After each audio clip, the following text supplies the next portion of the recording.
My name is Marcus. I'm the compiler of a collection of therapy quotes entitled 1001 Windmills of the Mind, a collection of advanced self-help quotes taken from what's often called the psychodynamic or the psychoanalytic tradition, which long ago, as I understand it, was referred to by some as philosophical medicine or narrative medicine. Wisdom passed down through the ages by philosophers, storytellers, mythologists, poets, playwrights, interpretive literature people like Ibsen and Goethe, and recently the psychoanalytic current jargon called object relations theory, where we study the internalization of interpersonal relationships, meaning the baby has a relationship with his mother, obviously, and he's going to wire in, remember that relationship. Now, if that relationship was painful, to deal with the pain, the baby did what's called defense mechanisms, operations of the mind, maneuvers of the mind, mechanisms of the mind. The baby engages in some kind of mental self-protective mode. He's in self-protection mode. If the mother's misattuned, malattuned, using the baby, gaslighting the baby, double-binding the baby, whatever's going on, cunning tale, where the mother's not emotionally available for the baby. Mother can't mirror the baby because she's trapped in her mirror. If she's caught up with her issues and she never got a sense of beingness to love the baby, then she's going to shame her own baby because she doesn't remember that she's been shamed. And then in her anger with the mother, she's going to fight with the baby because the baby's the mother, because she transfers the mother onto the baby. So first the mother transfers herself onto the baby, shames the baby the way she had been shamed because she doesn't remember she had been shamed. Hocus pocus, at the same time, on another level, as she shames her baby, she thinks the baby's her mother hurting her. Now she's angry with the baby, thinking the baby's the mother. Oh, cunning tale. The baby had a great hope. It fell. You heard no noise. The wreckage was within. Oh, cunning tale that let no wind sing. So the baby's in defensive mode here. The mother's not emotionally available to the baby. She's impaired. She's impaired. The greatest hurt of all. Mother failed me. Not on purpose. She was impaired. She couldn't. She would have been. She could have, but she couldn't. She was impaired. So in her issue, she may repeat onto the child what happened to her because she doesn't remember what happened to her. Now, the positive intention, if we can say that, is that she's trying to remember what happened to her, but she doesn't remember, so she repeats. We repeat in an attempt to remember. If she can remember, she'll stop repeating. But if she doesn't know or have any glimpse or gleaming or any sense of what happened to her, she's going to repeat it. So the mother, in the meantime, ideally would know what happened to her, then she wouldn't repeat. But if she doesn't know what happened to her, she's going to repeat. So what's she going to repeat? She was shamed, mother was the shamer. Baby plays her, she shames the baby. Okay? And then she thinks the baby's the shamer, now she's angry at her mother. That song you heard in the background was so nice to play some Cashton. We haven't played Cashton in almost 4 years of doing these videos. I really miss the band. A great band. I think they had 3 albums back in the 80s, I think. 2 guys from the Inuit tradition culture. They sing in their original language called Inuktitut, sometimes in English and French. Now, come to think of it, it's all in their original language. Yeah, okay. Later on, when they went solo, they mixed it up a bit. But as a band called Cashton, I think all of their songs were in their first languages. Great band, 2 guys, two very impressive, talented guys.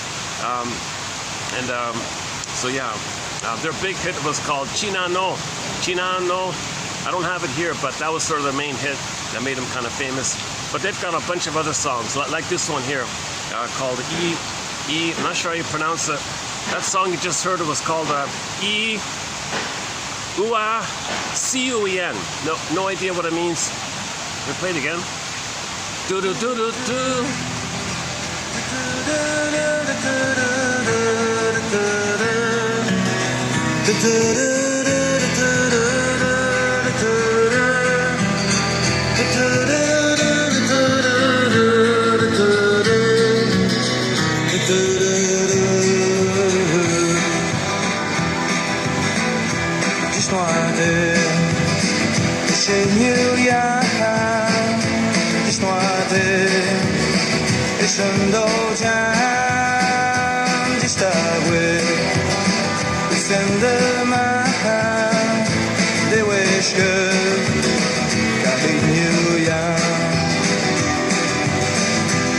Octave inundegno cucinante agua de mar Manuelde escena cuciana de waterman de wasuya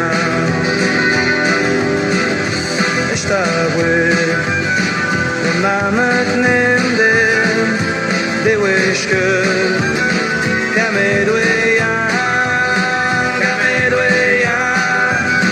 Shaprice wa Cucinante de cochenia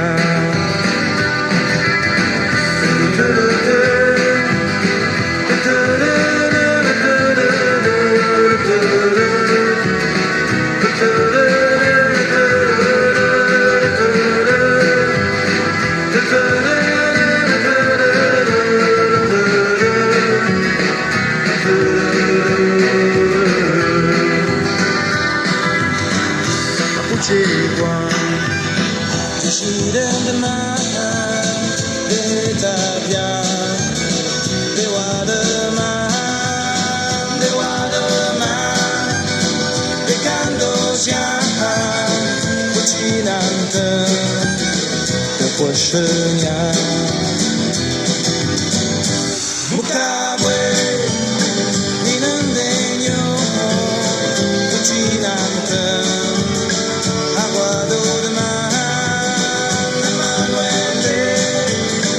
Scena cuciana de waterman de wasuya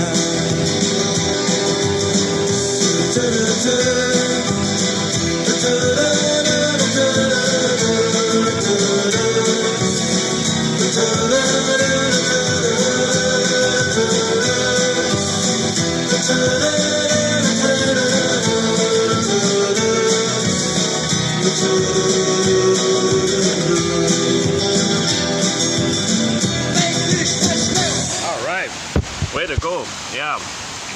The lead vocalist is a guy named Claude McKenzie.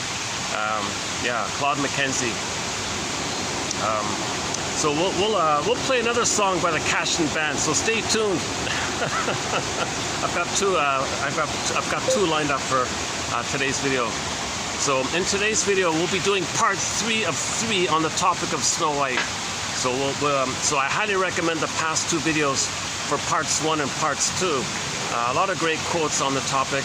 And plus, in the past 2 videos, I think a lot of material got crammed in. We talked about the Forbidden Planet, the science fiction film, the Star Trek episode called Requiem for Methuselah, a whole bunch of Twilight Zone episodes we discussed, and of course the Snow White story. And we did a preview of some upcoming quotes called from several authors. And so we got a lot of good quotes. Actually, let's open up this. I just, before coming out here, now we don't have many quotes from Mr. Adler here, but I just took a peek at his dedication to one of his books. So at the first words you read when you open one of Adler's books, the one entitled What Life Should Mean to You, written back in the 30s or something, he wrote this: "This book is dedicated to the human family in the hope that its members may learn from these pages to understand themselves better." Okay, fair enough. He was a top shrink in the day. One of the top shrinks. I think Mr. Freud booted him out of his club. Mr. Adler, give me back my ring. Mr. Freud booted out a whole bunch of people. Auto rank, give me back my ring. Mr. Young, give me back my ring.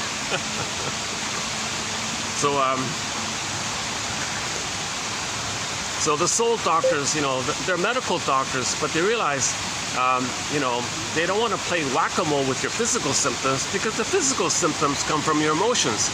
So let's talk about it and process the emotions, then your symptoms go away. That's called a talking cure. But this talking cure approach has been around for a long time, like with the philosophers and so on. They used to call it word therapy, or verbal therapy, poetry therapy, narrative medicine, where you tell stories and anecdotes and parables. And those parables are kind of like analytic interpretations kind of thing. So it's been around a long, long time. Know thyself, right? So we still say know thyself, but the shrinks think of it in terms of, well, analyze yourself, shrink yourself. The title of Roger Gould's book, Shrink Yourself. That's a pretty good self-help book. We have 10,000 quotes from this shrink yourself tradition, know thyself tradition, from the analytic perspective, which means we study the internalization of interpersonal relationships. The baby relates interpersonally, relationally, in an interpersonal manner, obviously. Baby and the mother are interacting with each other. The baby's going to record that in, wire that in, wire that in. Himself and the world. The mother's the world for the baby, him and the world. He's going to remember it. Baby's brain is so malleable, so tender, so soft, and it's going to be deeply burned and imprinted in. Now, if there's a pain going on with the mother, if she's misattuned, malattuned, hurting the baby, how does the baby cope with this? How does he remember this? How does he remember this and survive? Well, the survive part is he's got to do tricks of the mind, called defense mechanisms. One of them is identification with the aggressor. He'll just be the mother who shames himself. That'll be his endopsychic structure, intrapsychic structure, his traumatic script, his blueprint, his template, his working model kind of thing. That's one core defense mechanism called identification with the aggressor, traditionally known as the Faustian deal, the Faustian bargain, the Faustian pact, i.e. identification with the aggressor. So that's one way the baby can cope with the immense pain. He becomes hurt and shames himself. So he has some sense of narcissism. Remember, the child, if he can't get enough love to be himself, all he's got is narcissism, the old, original, archaic narcissism that all babies have. They're kings and gods, all about them. They're entitled, and they're in a little bubble, and solipsistic bubble, and don't really feel or care about others.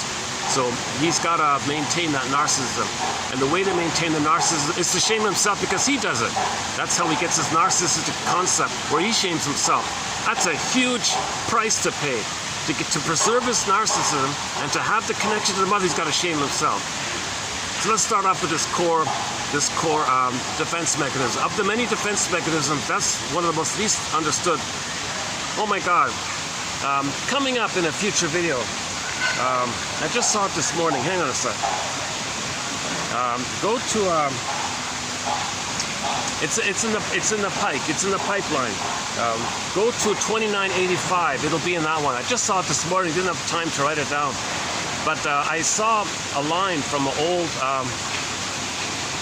a sitcom from 1965. Is that right? Hang on. No, sorry. Another one. 1972 film. I just saw the introductory part. I didn't have time to finish it. But right off the bat, the first words from a film back in 1972, I never heard of it before. It was a comedy about the women's liberation movement or something, women's rights movement. It's a bit of a comedy like that. But it's funny, that scriptwriter, a little-known scriptwriter, he didn't write much. He just wrote like 3 or 4 scripts in his lifetime or something, and that was one of them. So I'm referring to a film called Stand Up and Make Your Voice Count, or something like that. Stand up and make your self count, or make your voice count, or something like that. So it's a comedy about the women's lib movement and all this. So I don't have the exact wording on me offhand, but it's something to the effect that the opening line from the scriptwriter was. The opening scene was a woman delivers a baby. The doctor says it's a girl, or something like that.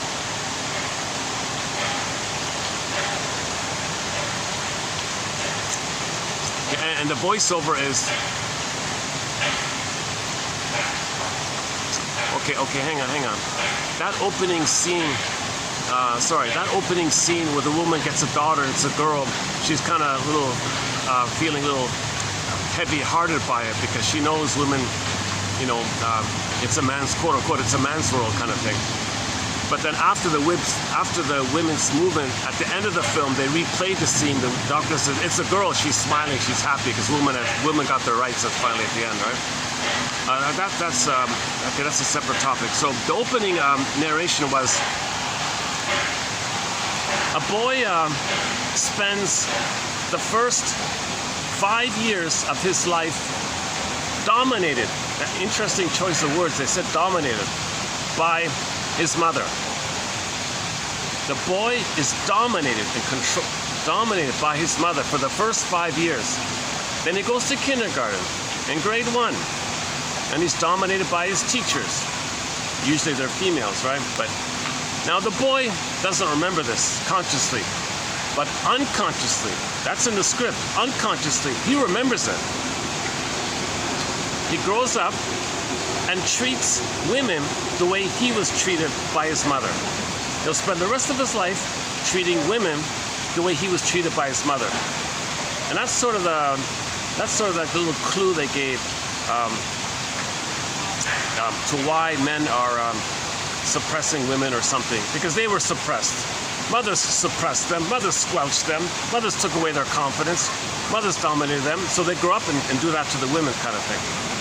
That was just, sounds simplistic, but it's I never heard of the film. Just a 1972 film, little known film. I didn't finish it. I just saw the first few minutes. I skipped to the last scene. It looks like a funny movie. The famous Joyce Brothers is in there, I think. The actress who played George Jefferson's wife in the Jeffersons, I saw a little clip. She's in there. So they've got some stars and all that. But that opening line there, that's a pretty good example of identification of the aggressor. Okay, so the mother dominates the boy. He becomes her. Now he's going to dominate himself, obviously. Okay, so he's going to repress himself onto women and dominate women because he represses it himself.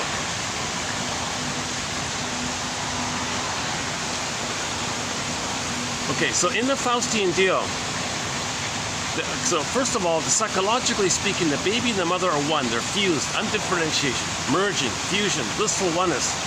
There's no differentiation between the child and the mother. They're kind of one like that, right?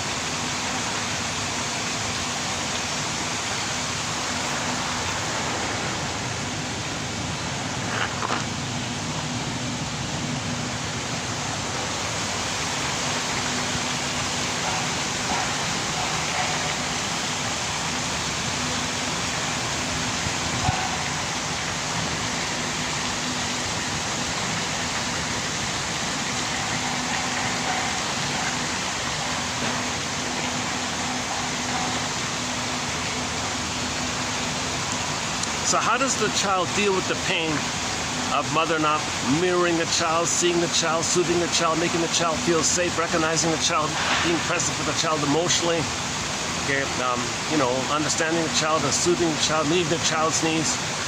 She can't do it because she's trapped in her mirror, like the wicked queen Snow White, trapped in her mirror. So Snow White comes on, the Snow White means the child is born and needs to be mirrored, but where's the mother? She can't mirror the child. She's trapped in her mirror. Mirror, mirror on the wall. Who's the greatest of them all? Who's the fairest of them all? She only cares about that. It's all about her. She's the center. She's entitled. Okay, she's trapped in the mirror, and she's in her solipsistic bubble where everything's got to be about her. So the child comes on the scene. Child, are you going to mirror me? Child can't mirror. Oh, forget the child. So she rejects the child because that's a narcissistic injury that she's supposed to love when she can't love. And she's going to repeat what happened to her. The mother once needed love, mother shame. She crossed over. Here, repetition compulsion. Child comes on. Okay, she's going to repeat what happened to her. She rejects her child the way she's been rejected because she's become the rejecter. And then she thinks the baby she rejected is her mother hurting her. Now she's angry at her baby. So, what does the baby do in this situation when the mother's trapped in her mirror, unavailable to mirror the child? What does the baby do? How does the baby cope with the pain of the mother not meeting the baby's needs, being too narcissistic herself, indifferent, hostile, envious, resentful, like the wicked queen, basically? What is the child going to do? How does he protect himself when he needs a mother to survive, but she's hurting him? He's in pain. He's got to turn to her for soothing, but she's hurting him. How does he cope with this situation? Okay, one of the most saddest, desperate, most painful compromises any baby's got to make is the Faustian deal. So he says to himself, jeepers, I can't have any narcissism here. I got to connect to the mother, and I got to have my narcissism. How is it going to work here? I see. I'll just become her and I'll shame myself. So why does the baby got to shame himself? Because the mother's trapped in the mirror,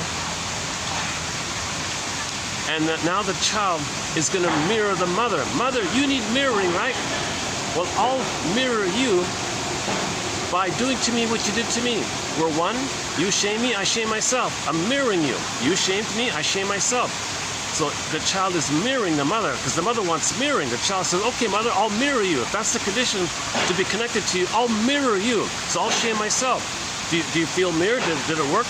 Babies, oh, there'll be a few interruptions. As usual, there'll be a few interruptions here. Hold on a sec. Just give me a second. Hold on a second.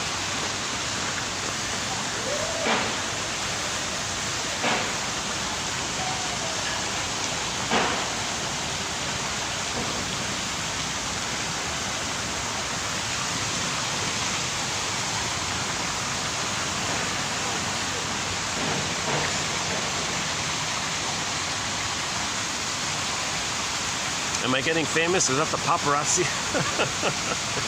Just kidding. There's some people were filming and they were, it seems I got in their camera kind of thing. Well, that'd be wild, eh? That'd be totally unexpected and wild if psychoanalysis became as popular as, Bruce Springsteen or something like that, right? I'm not deluded. I have not been analyzed. I'm filled with anxiety myself. I'm not a shrink or a doctor. The quotes are posted below, and I feel like that's my contribution, to find these excellent quotes and save them, capture them, and they're the best quotes from this tradition. I'm sort of motivated, additionally, not only from my own learning, but also just to save it, because a lot of these quotes come from printed books which have never been digitized.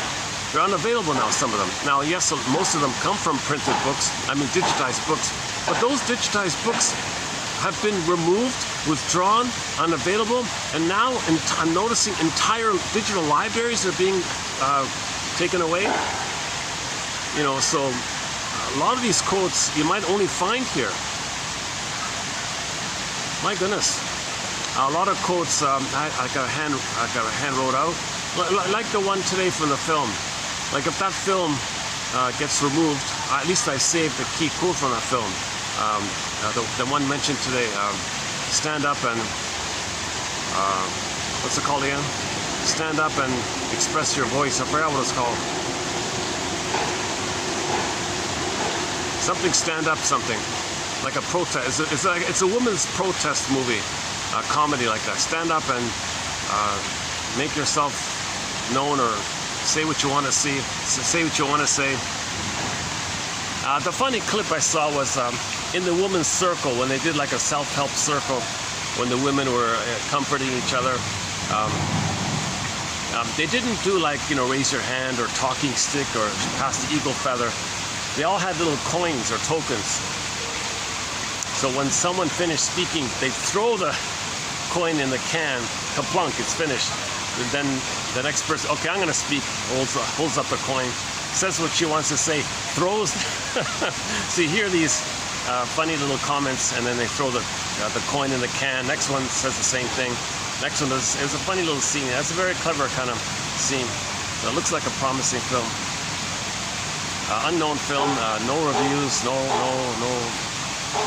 don't know what's going on. It seems to have been buried or something. But it just got uploaded, I think.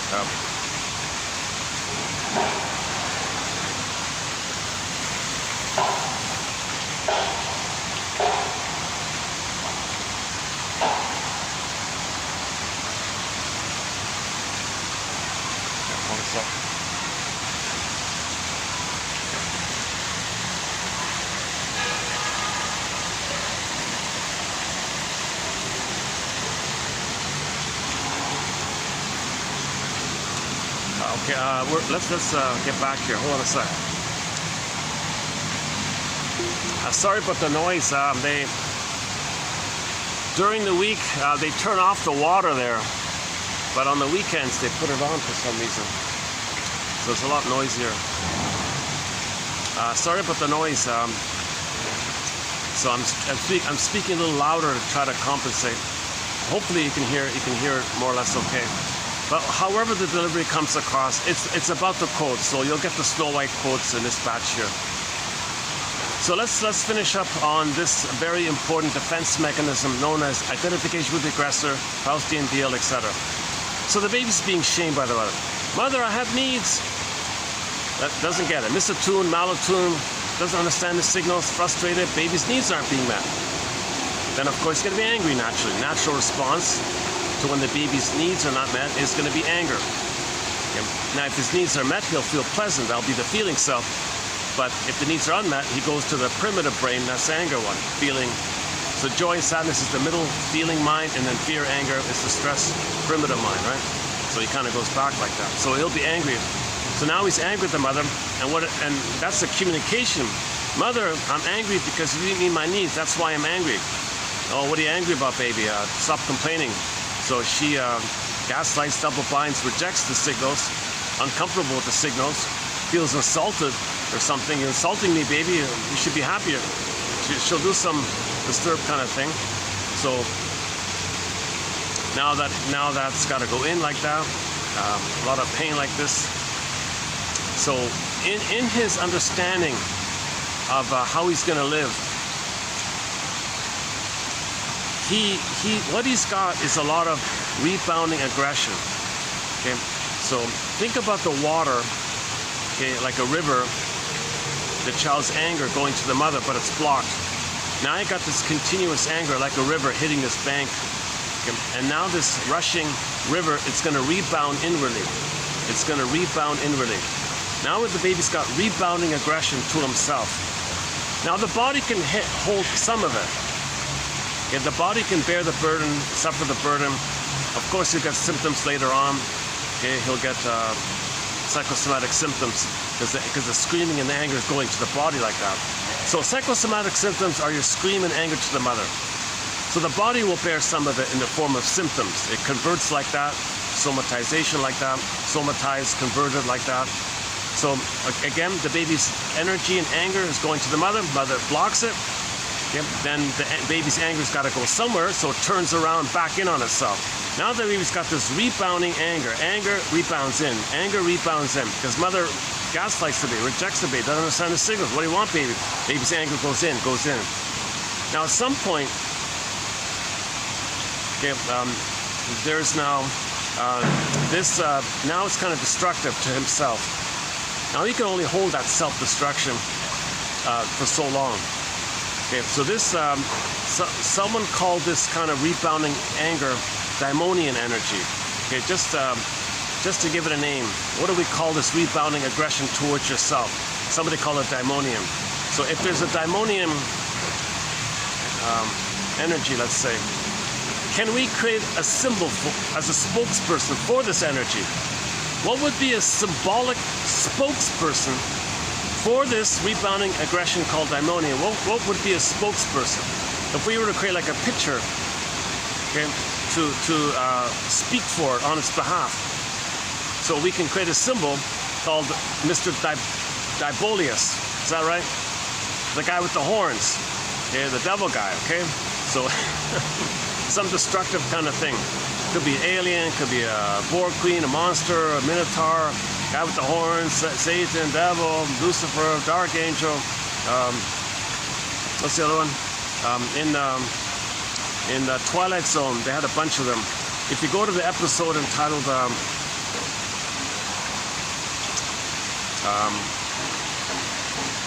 Howling Man. Oh, it was called the Howling Man. The Howling Man. So the Howling Man was the guy with the horns, the Howling Man. So the Howling Man was also another name, a synonymous name for the guy with the horns. What was the other one again? Oh yeah, here we go. Ahriman. Ahriman. Asmodeus. Sounds like Amadeus. It's not Amadeus, it's Asmodeus. Belial. Okay, that's from the Howling Man. The original Twilight Zone series I think it's season 2, episode 5. I've talked about it a fair bit already. That's the most recent Twilight Zone episode we've been discussing here. For the past 2 months, we've been talking about the Twilight Zone series.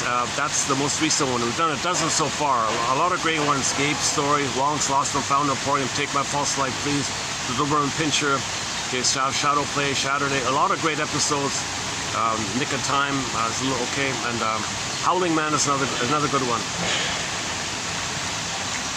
So let's go back to identification with the aggressor. Why does the baby need to cross over? So first of all, there's too much pain. He's got to do something to deal with the pain. So he figures if he shames himself, he feels some kind of identity.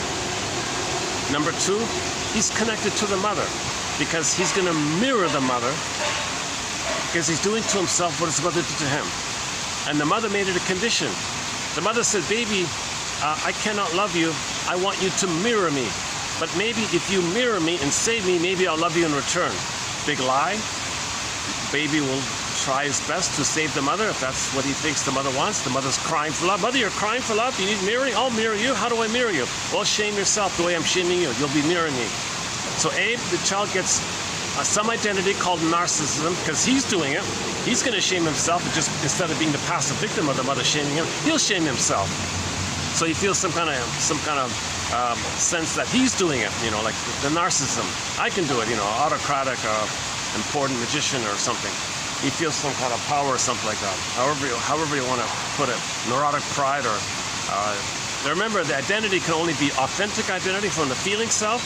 If that's undeveloped, you go back to the narcissistic identity. So he's got to have some kind of narcissistic identity. The only way to get some narcissistic identity is if he shames himself, because he's doing it. He's shaming himself. He's putting himself down, but he puts himself down, so he's above himself. So that means he's not himself, but that means he's not himself, but he is himself. So he's himself when he shames himself. He got some identity. Okay, so A, he's got to have some identity. B, he's got to have a connection to the mother by mirroring her, i.e. treating himself the way they treated him. Okay, so that's 2 sort of benefits, quote unquote, Pyrrhic benefits. Okay, he's got an identity, he's got a link to the mother, okay, he's got mother's power. Now they say he lives forever. That just means in that part of the brain it's timelessness. No time in that brain. No time is called timelessness. Eternal, forever, lives forever. When they say he lives forever, it just means there's no time in that brain. No understanding of time, so they say they live forever. It doesn't mean they live forever. It just means they don't understand time because that part of the brain doesn't know time. Iguanas don't know time. That part of the brain doesn't understand time. So when they say he lives forever, it's synonymous with this idea called timelessness.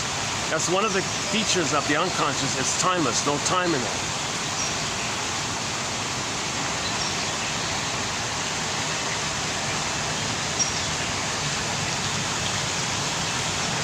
Oh, he's standing on one leg.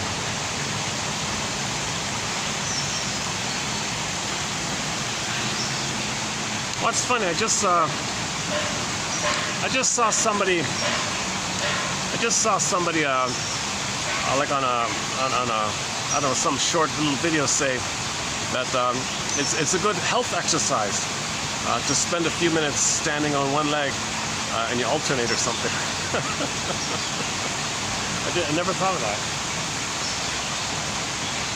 So apparently it's healthy to stand on one leg for a while and then, switch legs, of course.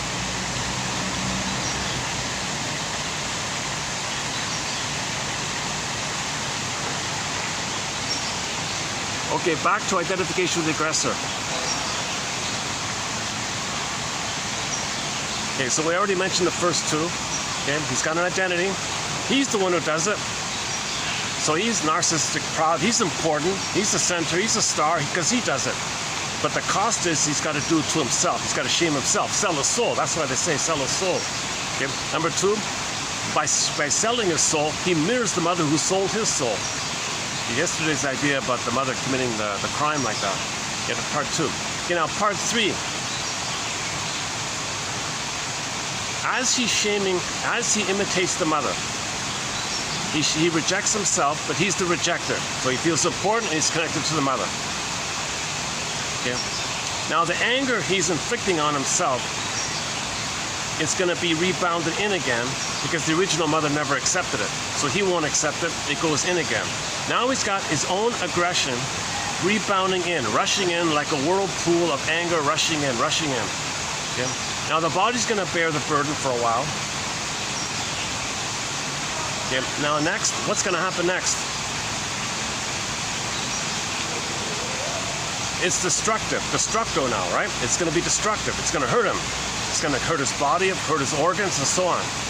Now, the next part of it is, at some point, the body can only take so much. Then he's going to disperse the concept of his mother and himself, of course, onto everybody, anybody, any place, anything. And then make excuses that others are him and his mother, which he's going to shame and hate. That's destructive. So now the rebounding energy goes out sideways. So went to the water went to tried to go to the mother blocked it. It went into the body for a while, building up, and it goes to the side. As it's going to the side, it's destructive. So the spokesperson of this destructiveness is the guy with the horns, Diablos or whatever. Okay, go to Howling Man. So, the guy with the horns. He's just a picture of your own anger at your mother. The guy with the horns is a picture of your own anger at your mother. Sorry to say it so bluntly, but I think that's, you cut to the chase, it kind of traces, shall I compare thee to an onion after all the plight, veils and all that. That's sort of the source point of it all. It's embarrassing to talk about it. No one wants to admit that their mother failed them, but you can't heal if you whitewash your mother's lovelessness. You can't heal if you cover up her crime. You can't heal. You got to call a spade and admit that your mother didn't love you. Okay, meaning the asterisk. Okay, when we say that, we mean from the baby's point of view, if his needs are not met, then he wasn't loved. I'm not talking about the mother's intention or her efforts. We're talking about the effects on the baby. From the baby's point of view, he wasn't loved. Okay, back to the rebounding energy. This daimonian, we're going to call it the daimonian energy or whatever.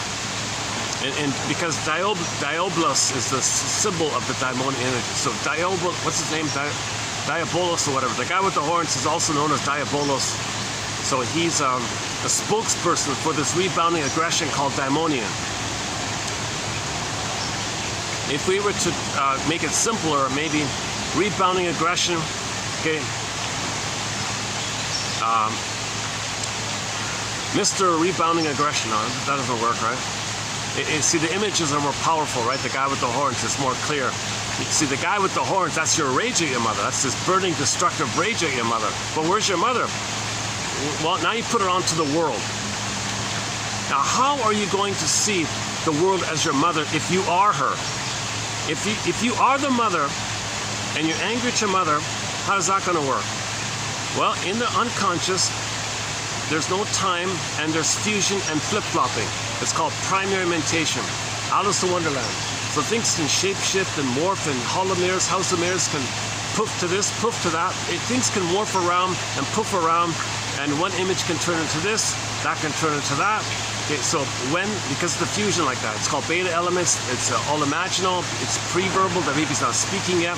His emotions are shown in pictures. So monster characters are a picture of your anger. Okay, monsters of the id in the Forbidden Planet means code for your anger. So they say that the anger's with him, the beast is with him, the enemies with him, the devil's with him, that kind of thing. Meaning those pictures, those images are not real. They're pictures to hold and show your anger, because your anger doesn't have words, so it comes in pictures. So you have a picture of the guy with the horns, that's your anger. So they say the devil's with them, well, that's your anger at your mother. That's all it means, okay? So, okay, for more on this point, I highly recommend The Forbidden Planet. The whole film called Forbidden Planet, 1956 science fiction film called Forbidden Planet, is all about this point. Okay, so just quickly, there's a planet. It's a massive machine. It's a mechanical planet. made by some super advanced alien people called the Krell, who were millions of years ahead of humans. And as a toy or something, they made some kind of massive planet. And if you're on it, have a thought, it'll poof it, it'll materialize it. So here's Mr. Morbius trying to figure this out. And he got to the point where he understood that if he had a conscious wish, he can materialize it. Okay, that's code for how the baby thinks he makes things happen. The baby doesn't know that the mother's giving him stuff. He wants something, there it is, he thinks he created it. So Morbius would have a thought, there it is. What Morbius didn't know, okay, the guy on the planet, was if he had an unconscious anger towards somebody, there'd be a picture of his anger. That's the Tasmanian devil image, and it was attacking the people he was angry at. But he didn't know those devilish images were pictures of his anger. So the conclusion of the film was monsters of the id. Id monsters. Id means the elementary basis of the unconscious, the energy of the unconscious. So it's within. So the point of the film was these monsters, these fighting images, yeah, they're pictures of your anger's within, so it's within. If your anger's within, and your anger is expressed as a picture, then you say the picture's within. Okay? So the devil and the monster, that's within, they mean it like that. Now, if you can't handle that truth, play the famous Jack Nicholson, right? You can't handle the truth. If you can't handle that truth, if there's too much pain, you don't want to know the truth. You can't face within. You don't want to admit your anger. You don't want to believe your mother hurt you. You don't want to believe your mother failed you. Yeah, then you take that picture of your own anger, superimpose it onto someone else, and say they're dangerous. Saying somebody else is dangerous is code that you're angry at your mother. Okay, to cut to the chase, most of the time, if you're saying somebody's dangerous, that's code for your anger at your mother. Your anger turned into a picture, you put the picture onto someone else, they say they're dangerous? No. Okay, you got to trace it back. Okay, that picture is a picture of your anger, and that anger was originally towards your mother, but the mother rejected it, it rebounded inward, it leaked out sideways. That's why we play the song Self-Saboteur. Don't you know? Don't you know? Can't you see? Can't you see? You are your own worst enemy, right? So let's play that. Let's quickly play that song.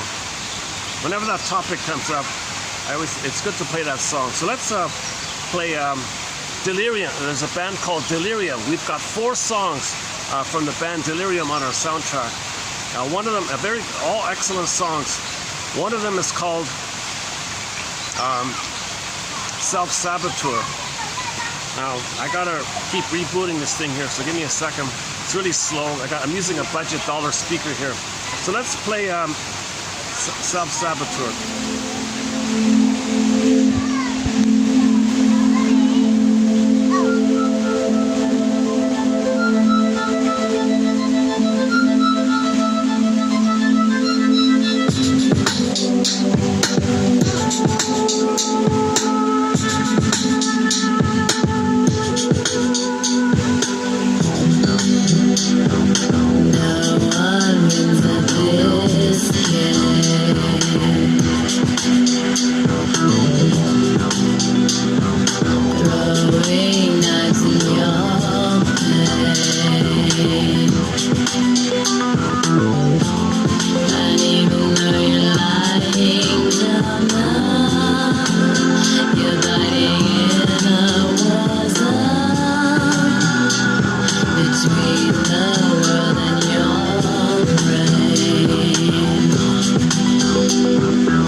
Can't you say, you are your own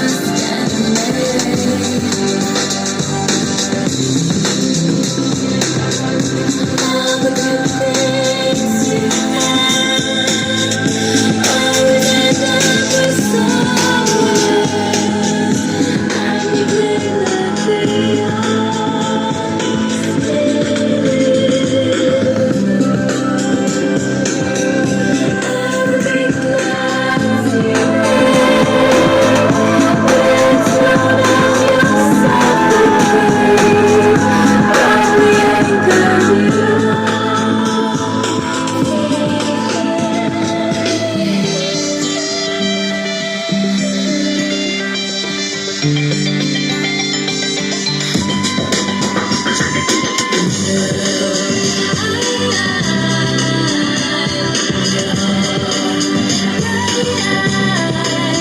Why can't you stay? Can't you stay? Can't you just stay? You are your own worst enemy.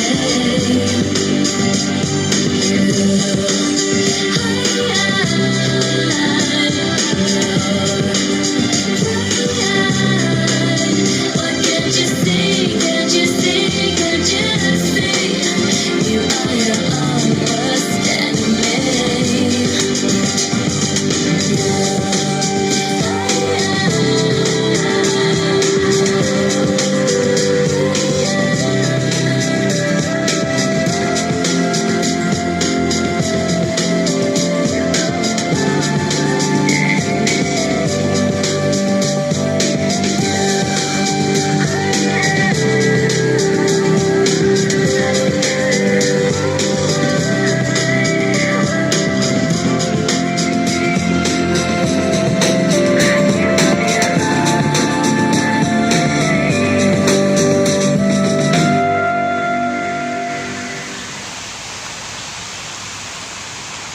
Then let's finish up with identification with the aggressor. Identification with the aggressor. The baby identifies with the aggressor. He doesn't identify with himself. He's going to see himself onto others and reject them because he's the aggressor. He needs someone to aggress against, so others will play him as a proxy of him. Okay, so let's go back to the idea of the rebounding aggression on himself. Then it goes sideways. As it's going sideways, it's destructive. It's destructive to himself, and it's destructive when it goes sideways. Because it's destructive, we have a spokesperson for this energy called the guy with the horns. Okay, whatever version in folklore and all around the world, and storytellers intuitively decided to come up with some image of some scary dude with the guy with the horns, the cape, and all that stuff. Okay, it's not real. It's just a symbol to refer to this rebounding aggression that you have towards your mother that leaks out sideways. It's too intense with the mother. It's rejected, so it disperses because the body can only hold so much, kind of thing.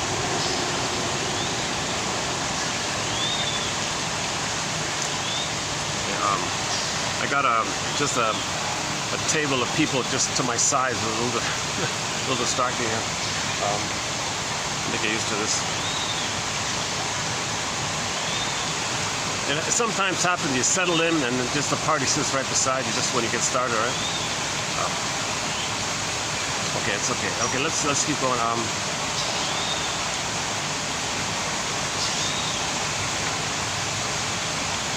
Okay, so identification of the aggressor. So the third core reason why the baby makes the Faustian deal, because he's got to blow off steam all the time. But he's the mother who hurts himself. And the anger goes through this, it's got to go sideways. So how's that going to work? Well, enter repetition compulsion. When there's trauma, we repeat. When there's trauma, we repeat because we don't remember. So we repeat in an attempt to remember. So what's he repeating? Well, he's repeating the core interaction. Mother, I need your love. Mother said no. Ouch. He becomes the ouch, the one who says ouch to himself, in effect. So how he's going to replay that? If he's got to say, if he enter the old song, I need somebody. He needs somebody to shame so he doesn't shame himself. He needs somebody to hate so he doesn't hate himself. Meaning he doesn't feel and know that he hates himself. He represses it. So he's got to repress it. Okay, so when he identifies with the aggressor, he's going to go through life reenacting that interaction. He needs love. Mother said no. But he's going to play the no mother side because that makes him important, keep him connected to the mother. So he's got his identity and he's got his attachment. Two core basic things all babies need. Some kind of identity and some kind of connection to the mother. But the connection to the mother is conditional. It's only conditional that he shames himself because that's called mirroring the mother. Because why? The mother's the wicked queen in Snow White who looks into her mirror and says, mirror, mirror on the wall, it's got to be me. So, okay, otherwise she attacks the poor kid, right? Like we see in the film. Okay. Okay, let's quickly do Edmund Burglar's theory about the record regarding repetition compulsion. Imagine this loop, this neural loop, this memory, this memorial neural brain loop. Baby cried for love, mother said no. No time in that brain, the need is still there. Mother said no, but the need is still there. No time, but the need is still there. Mother said no time. What a conflict. Imagine this loop conflict pressed on a 45 disc record. It's going to make the person neurotic because you're going to see the present as the past. In the present, you're always going to play the past. Okay, the present is called the presenting past. And due to the compulsion to repeat, you're going to transfer the past to the present. The present is a reenactment of the past. So you're not really enjoying the present. You're just using the present to restage the past because that part of the brain doesn't know time. All time is that time. Okay, so neurosis is the petrification of this conflict, the wish and the fear that's repressed. It makes the person neurotic. Okay? So neurotic means the person lives with this unresolved issue of, because of the pain of the past, he's got to recreate it. Because of the pain makes him trying to get out of the pain, trying to resolve the issue with the mother, unresolved business with the mother, unfinished business with the mother. It's a pain like that. He can't trust or love. He's got a huge abandonment depression with the mother. He's got a huge persecutory fear with the mother. He's got a huge feeling of abandonment syndrome, abandonment neurosis, anxiety, abandonment complex, whatever you want to call it. This is unfinished. He can't relax and love if he has such a huge, deep memory like this. He's got to mourn it to get out of it. But anyways, until we get to the place of mourning,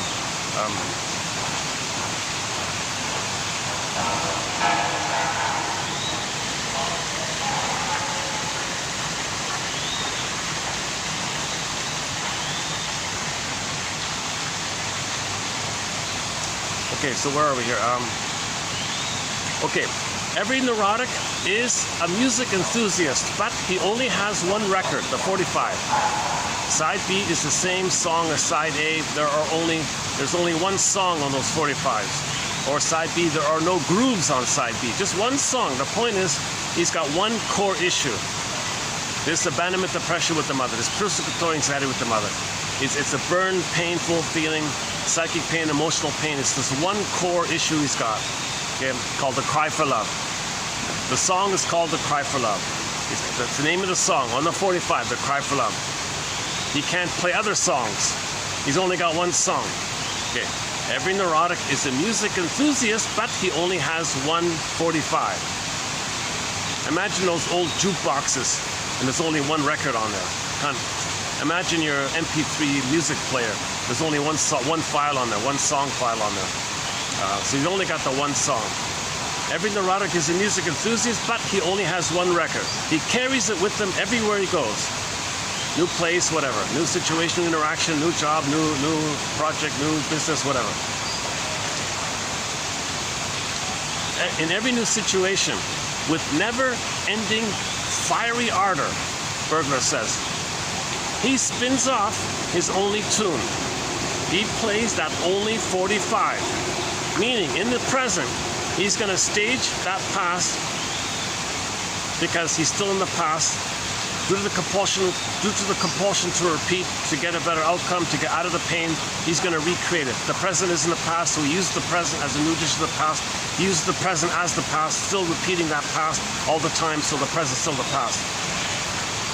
So in the new situation, he's going to interact with somebody and restage it.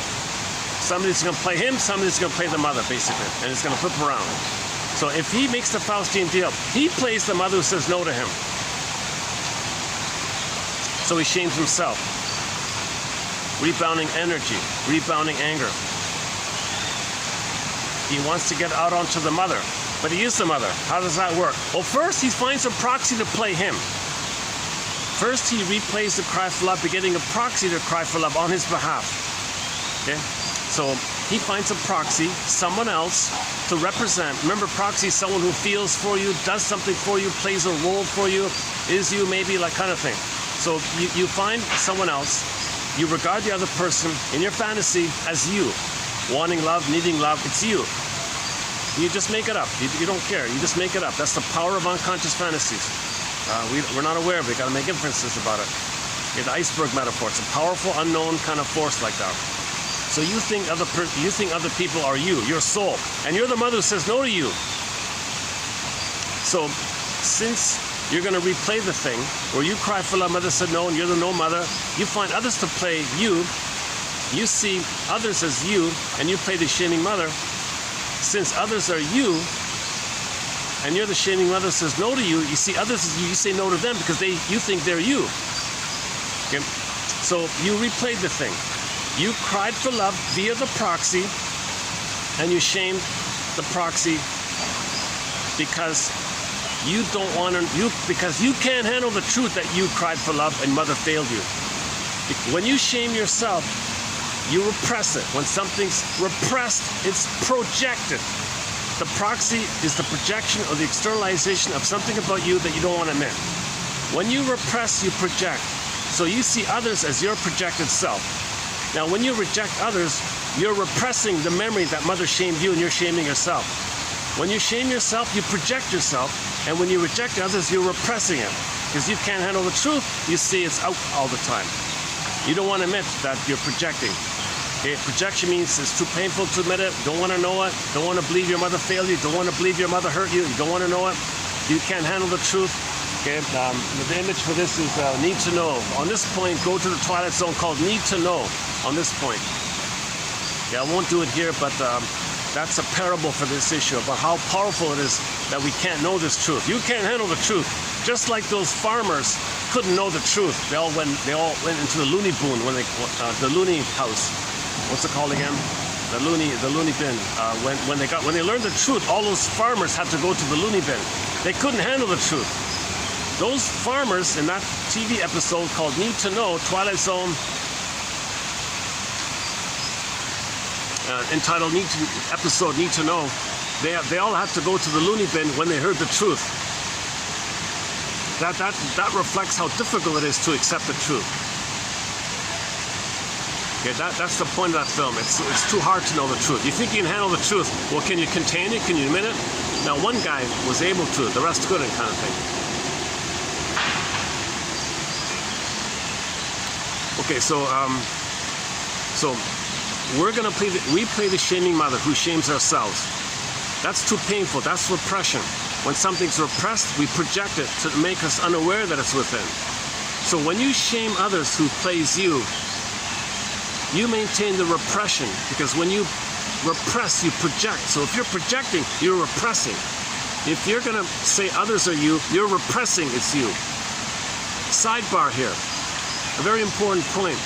Projection is the way our unconscious brings repressed material to our consciousness, called shadow work, owning your projections, withdrawing your projections, pull back your superimposing yourself onto others.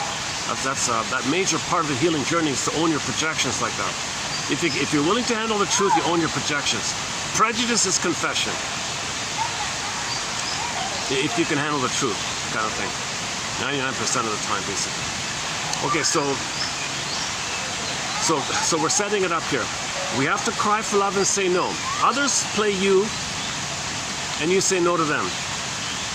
Now remember, the goal is to play yourself and to express your anger onto your mother.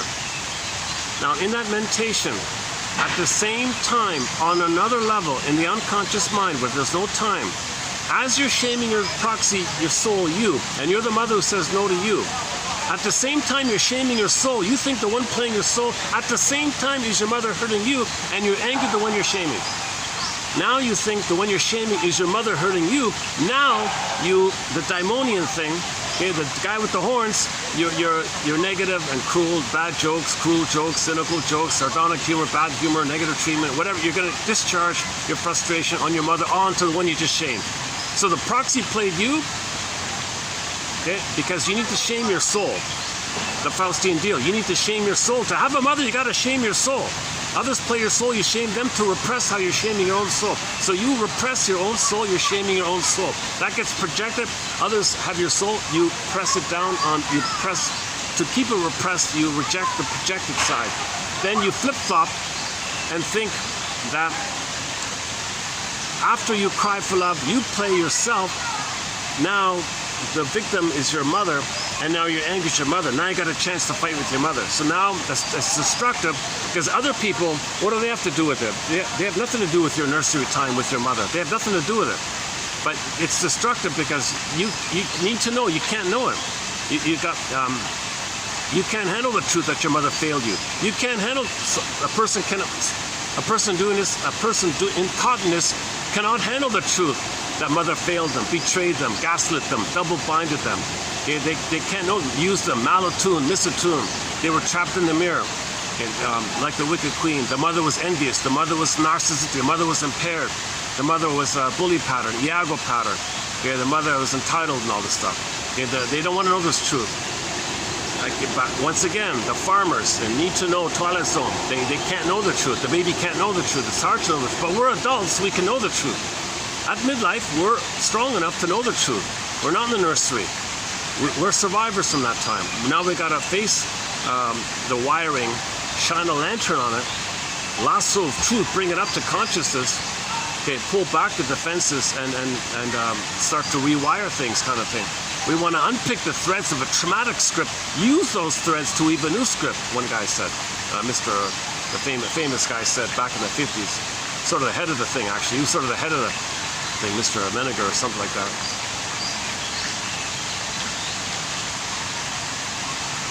Okay, so the reason we identify with the aggressor is because after we shame our soul, we can be the aggressor and blow off our anger towards the mother onto the person we just shamed who just played us. You see, that's why it's so topsy-turvy in the unconscious. So, I want to play another cashed-in song. I don't know what the lyrics are. I couldn't find a translation to it. But the title of the song is called The Devil's Song or something. It's a great song. I looked around for the lyrics.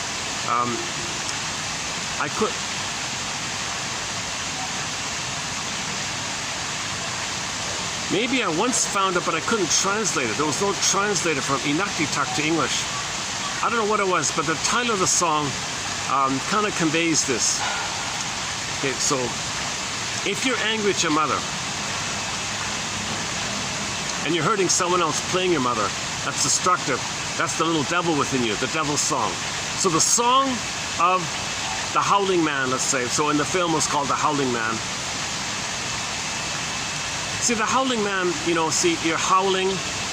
That's like the animal area, jungle area, and you're alone and you're angry, so it kind of like, it's within us, right? So like the Delirium song just said, it's within. Can't you see, can't you see, can't you see? The howling man is within. Okay? Your rebounding anger towards your mother going sideways, this phenomenon is within. You put a picture of it, it's within. The energy's within, the picture standing for the energy, it's within. Yeah, the picture's a symbol, it's not true, but it points to something invisible that's true. Now, if you don't want to admit this truth, you take the picture, you describe the picture, and attribute the picture traits onto someone else and say they're threatening. What the hell? Okay, you're way off like that because, first of all, you're describing your own anger. And you don't even know that the picture is code for your anger. So you're not even talking about your anger, you're talking about the picture of your anger, and then you say someone else possesses the traits of the picture. You don't even get in touch with your anger. You repress the thing. So okay, Michael Jackson, we got a man in the mirror. Okay, we got to heal ourselves, know thyself, shrink ourselves. Shrink yourself, says Roger Gould. Okay, let's dig up the cashed-in song called The Devil's Song. We could, it fits with identification with the aggressor. It's going to fit with our Twilight Zone episode, Howling Man. And it's also going to fit with the Tasmanian Devil image on a Forbidden Planet film. So we can borrow this song for a lot of topics so far. So let's okay, give me a minute. This thing keeps shut. I got a dollar speaker here. It's slow to restart and all that. So let's dig it up here. Hold on a sec. So you're going to hear a song by the Cashton Band. Oh. Whoops. Oh, I accidentally pressed Santers. Another musical voice on our soundtrack is Santers. Okay, we'll play it later. It's a great song called Mistreating Heart. Can we play it now? Since we started it.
notice the swans leaving. I think they prefer Tchaikovsky.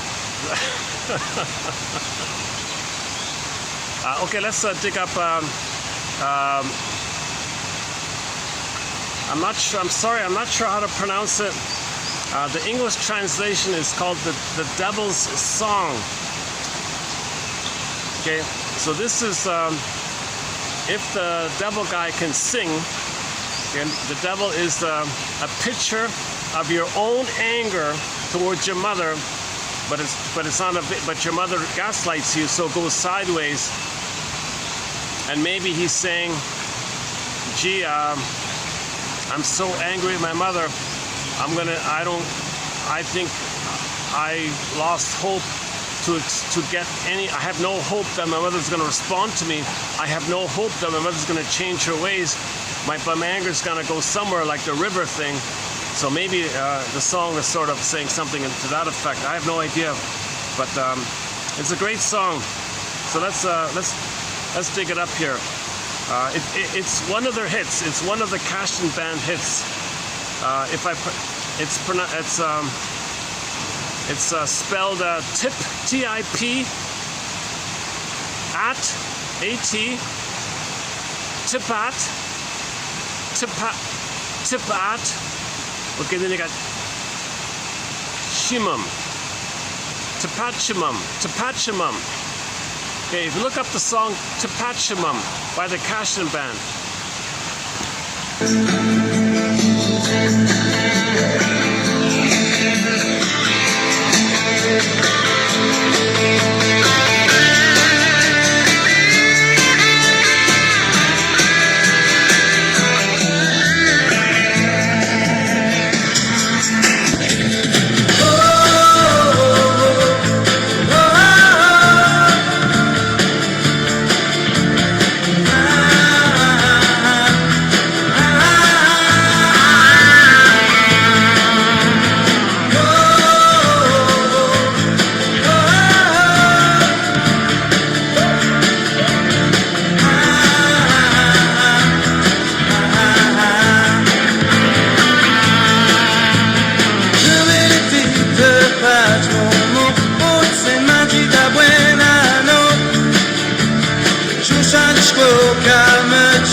So both songs were, the lead singer was Claude McKenzie.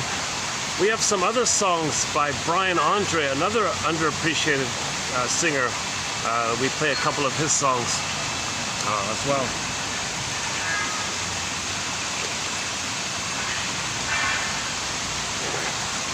Okay, so the Howling Man Twilight Zone episode. Okay.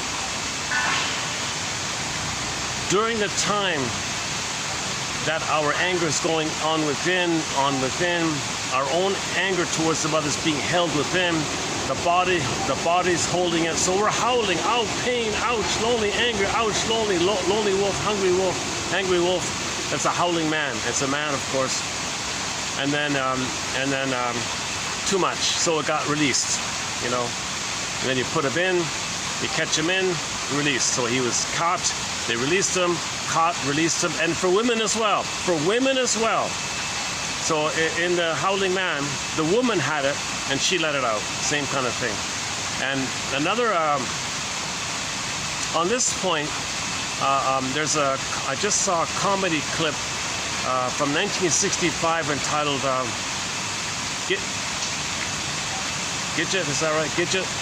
A teenager comedy kind of thing. They're surfing all the time. They had looks like a very idyllic, it looks like they had an idyllic time surfing all the time. So it's like a surfing Beach Boys kind of comedy kind of thing. But the star is a young lady named Gidget or something. So it caught my attention because a title of one of the episodes is Ego A Go-Go. Ego A Go-Go. That was very interesting. So it was all about narcissism. Everybody in there was narcissistic. So the conclusion was, the father said, you know, there are differences between men and women, but for sure, one thing they have in common is narcissism. And then the daughter says, yeah, I get it. When it comes to the me of things, we all dance to that tune. It's Ego A Go-Go.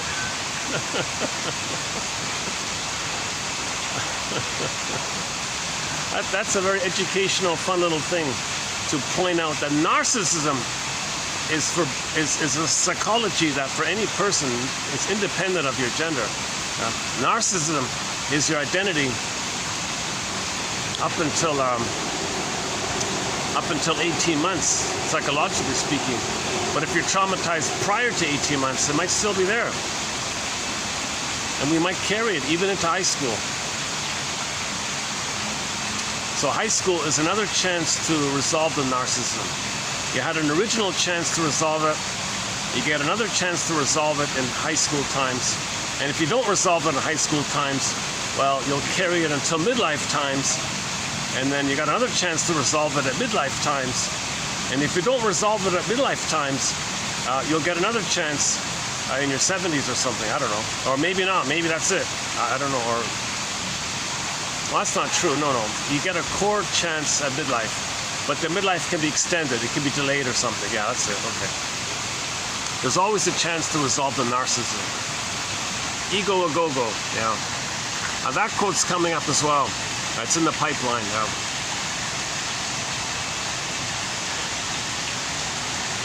It's funny. I was never a fan of that actress in any of her other shows, but she stars in it as a teenager, so she's kind of fun and smart talking. It's a good script. It's quick talking, smart talking kind of film. Only one season. It only ran for 1 year, I think. And the episodes are not even available on YouTube. They only had like a sample to it. I think there's 2 or 3 on there or something. I don't know. So I think if all of the episodes are as good as Ego A Go-Go, I think they should release the rest of the episodes. You know, maybe that came up on my recommendation because I talked about the world music show called Global A Go-Go. Like if I say in the camera global, I'm listening to Global A Go-Go, I'll get a reference to on YouTube Ego A Go-Go. I think that's how it came up.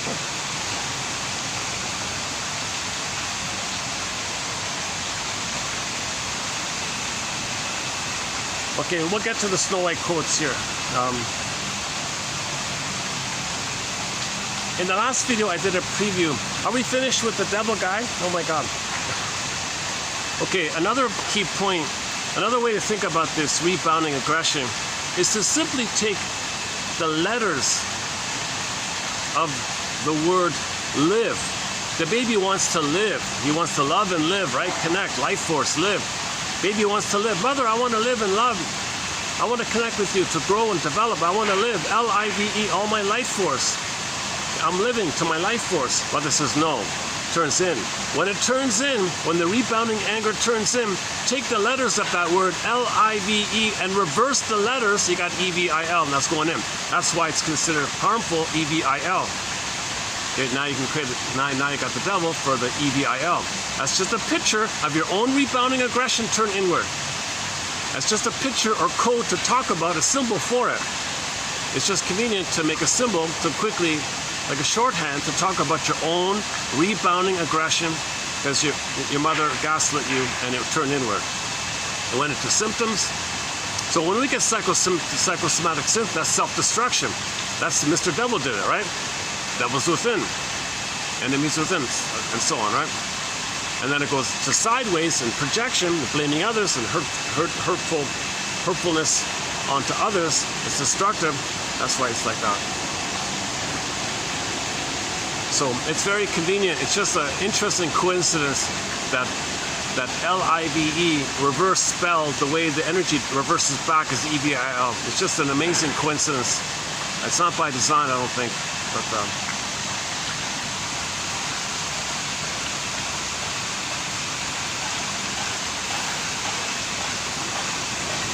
okay. Yesterday I did a preview of some upcoming quotes on something called abandonment neurosis.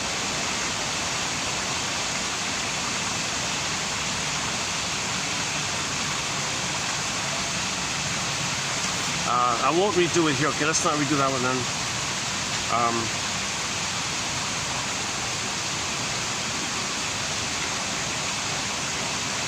We mentioned repetition compulsion, so here's another quote on repetition compulsion coming up in 2984 from a dictionary. Repetition compulsion, the impulse to re-dramatize, reenact, dramatize. Think it's a drama. Like it's not real, right? It's just symbolic of the past. That's called symbolic acting out. It's neurotic. Neurotic is symbolic acting out. It's not real. The real was in the past with the nursery, but you're repeating that real in the present, but the present can't be the past, so it's only symbolic of the past. So it's a drama like that, symbolic like that. So repetition compulsion is a re-dramatizing or reenacting some earlier emotional experience, irrespective of any advantage that such behavior might bring from a pleasure pain point of view. So repetition compulsion is not motivated by pleasure, principle, pain. Nothing to do with that. Well, no, actually, it's because of the pain. That's why you're repeating, but it's not because of the pleasure.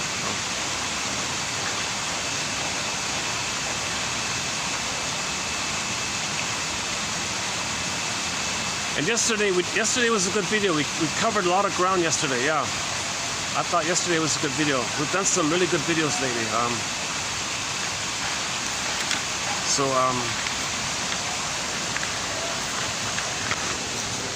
Another video coming up is I just want to do a quick preview of this one. I mentioned a few months ago Steve Perry being an only child. And we played his song called Friends of Mine. I was thinking at the time, well, since I learned that he's an only child. So I thought maybe in the future we might post some quotes on the only child syndrome. So here's one quote about the only child syndrome. The only child is used to living with adults. Right? The child grows up with adults. There's no siblings to play with, no banter with the brothers and sisters. So he's just him and the parents. So he's growing up with adults all the time. His whole childhood basically is growing up with adults, mostly, right? So later on, he may try to play a role in order to retain his privileged place. So he may feel a little special like that. He's the only child. He's got all of his parents' attention. Maybe he's privileged or something. Maybe lonely, but privileged, I don't know. So as he grows up, he may try to maintain that kind of perspective. If he doesn't learn to make a real effort, he will content himself by being special like that, but in some inessential and useless way. So this is, we always think about the only child as being stars and all that. Very responsible. They're super responsible because they're saving their parents, right? They're keeping their parents together. They're absorbing their parents' anger. They're proxies for their parents, for their mirroring. So the only child has a lot of pressure, a lot of responsibility. They perform many functions for the parents. So they feel kind of responsible like that. They don't get much chance to play or something. So typically, only children are very successful in life. That's the healthy side of it all. But we don't ever hear about the unhealthy side. The unhealthy side of the only child syndrome is, oh, they'll be special, but what they're doing is not important, but they're special. So they'll pick some obscure little thing, no one cares about it, but they're special. They're the only child. I found a little bit interesting right there. And then,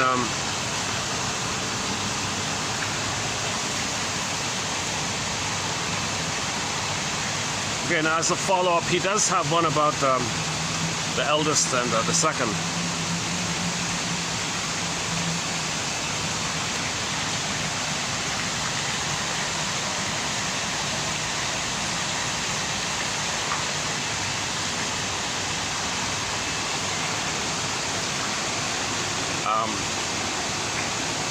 Okay, the character of the eldest, or the first, the eldest.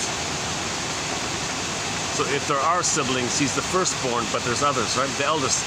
The character of the eldest is influenced by the fact that for a certain time, he was the sole focus of his parents' attention. A certain flavor of bitterness and disillusionment often permeates throughout life,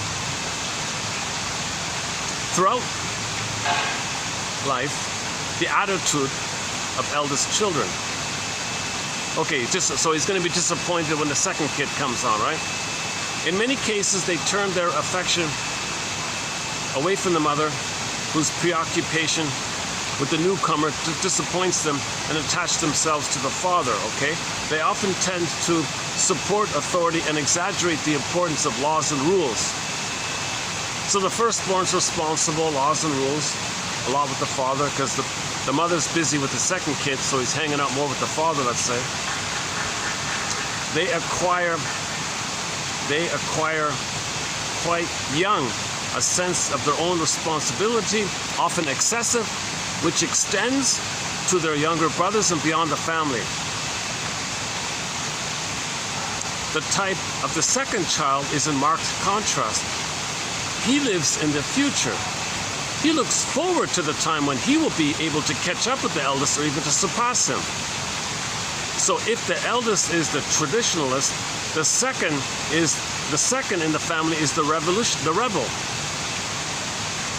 The youngest child, on account of the principle of compensation, hopes to become the head of the family, particularly if he's crushed by the older children and deeply discouraged by this fact. Now, this is just one way the birth order thing how birth order can influence the personality. We've got several, we've posted several versions of the birth order influencing the personalities. So another common one is the firstborn. The parents want to use the firstborn as a proxy to get supply for them.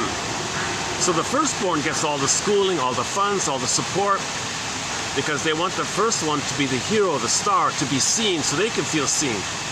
So the parents want to be seen. First kid comes on. Come on, kid, you be seen so we can feel seen. They live through them. It's quote-unquote altruistic surrender. the firstborn is going to live their lives for them.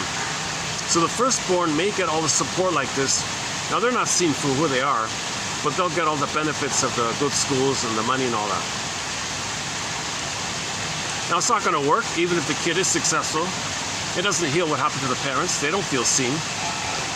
It doesn't work.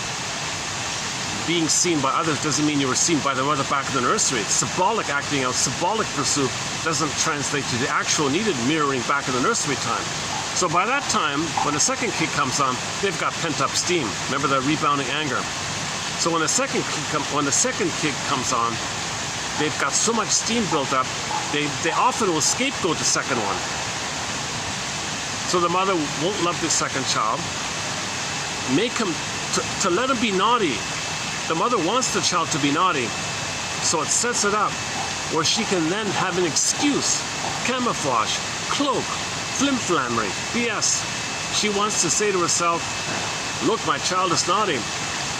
Spare the rod. Cloak, shall I compare thee to an onion? The underneath issue, she wants to blow off steam. So she's got the little devil within to be angry onto the child, to discharge her anger. So the mother's anger to the mother is going to go on to the second born. The father's anger towards his mother is going to go on to the second child. And that keeps the parents together. So the second child is scapegoated. So the first child is, quote, the hero. The second one is the scapegoat. Now in this version here, they think the first one, got all the, it's kind of like the only child, but then he's disappointed. But the second one, in this version, this Adler version here is the second born is rebelling against the hyper responsibility of the firstborn. Actually, that show I just watched, the Gidget show, it's two daughters. The older one is the hyper responsible one, taking care of the younger one, the Gidget one. Is that her name? Bridget. Not Bridget, is it Bridget?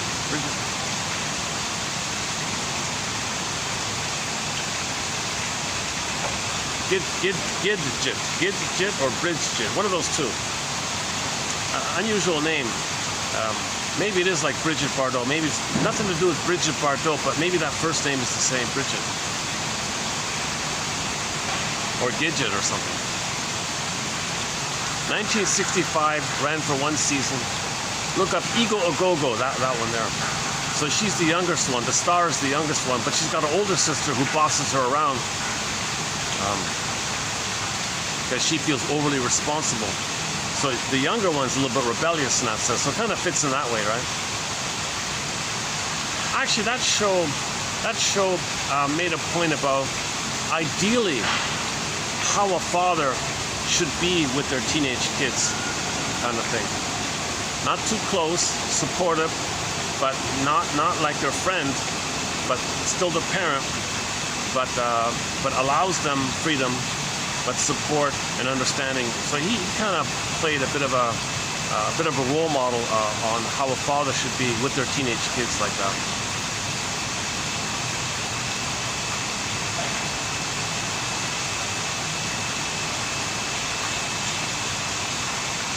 Okay, that one about the only child's a bit interesting. So if somebody's the only child and they're doing something very important, but they think it's important, but it's not, but they think it is, that's because as a child they felt important with the parents, and they're just stuck like that.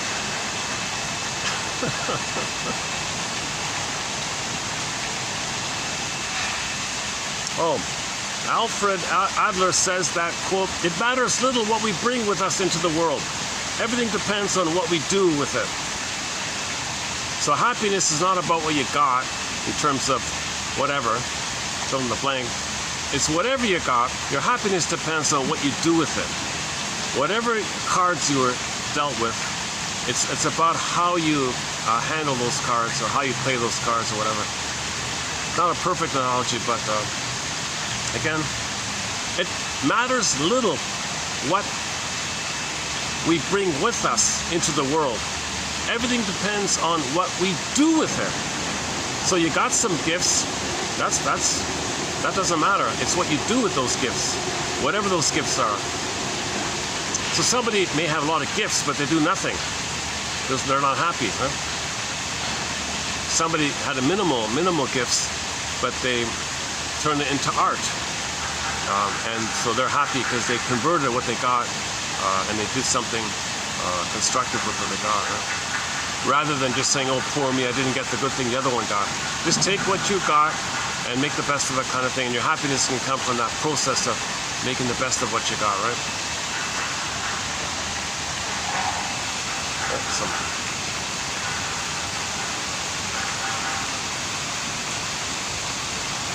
Okay, so these are upcoming quotes. Let's see.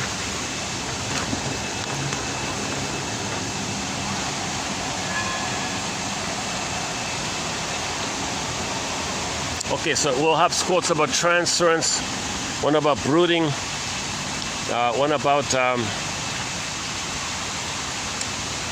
affectomotor storms, one about acting out, more on transference. For Adler, the neurotic is a person who has formed a mistaken opinion of himself in the world. The dynamism, the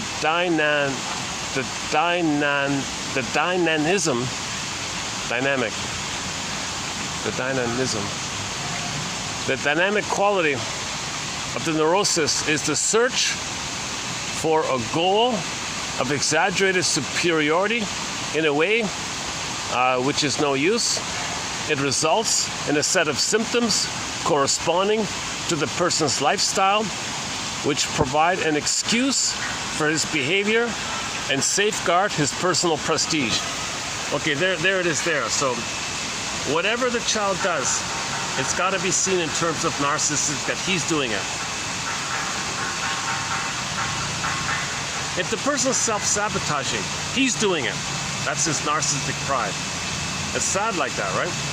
If the person's self-defeating, self-sabotaging, wrecking his chance for happiness, not accepting chances to be happy, and he self-sabotages this, he's doing it. Why? Because he's still tied to the mother. That's his understanding of himself when he saw himself reflected through his mother's eyes when he couldn't save her. To maintain the tie, he maintains the dysfunction to maintain the tie, because he still believes the big lie that if he saves her, she'll love him in the past. The time machine will come and he'll get the mother's past. He still believes this tie. So he's got to mourn. You got to mourn this kind of stuff. You got to admit the truth. You got to call a spade a spade. You cannot heal if you BS yourself. You got to call a spade a spade. Mother didn't meet my needs, and you say that in terms of enough understanding with theories and a level of safety with a caring witness to allow the feelings.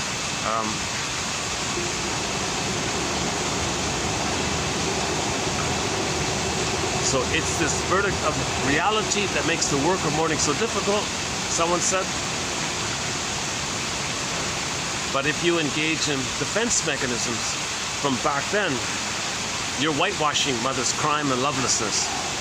You can't handle the truth. No? But when you get your parents' story, then you know the truth. Then you go, aha, now I get it. So build the insights first. Build the basket. Then the potential of the egg and the new life can come from the egg. Psychoanalysis looks for an egg in a basket that's missing. We got to weave the basket first. So all these 10,000 quotes are an attempt to weave a basket. And then the egg comes in naturally on its own accord. We don't control the egg part, but the basket we can do. That's called strengthening the ego, building the ego. So these quotes are hypotheses, guesstimates, invitations for mutual exploration, springboards to free associate with, prompts to use to free associate with. Just try to bit by bit make the unconscious conscious. Make inferences. Look for patterns. What's your regular problem in life? When did it begin? And to see a live, here and now example of it. Realize that, for example, if like the Santa's song we played earlier, Santa's, oh, you're a mistreating heart, you mistreated me. Well, that's for you to know that your mother mistreated you. Oh, you're a heartbreaker, you're a Fluschwieger.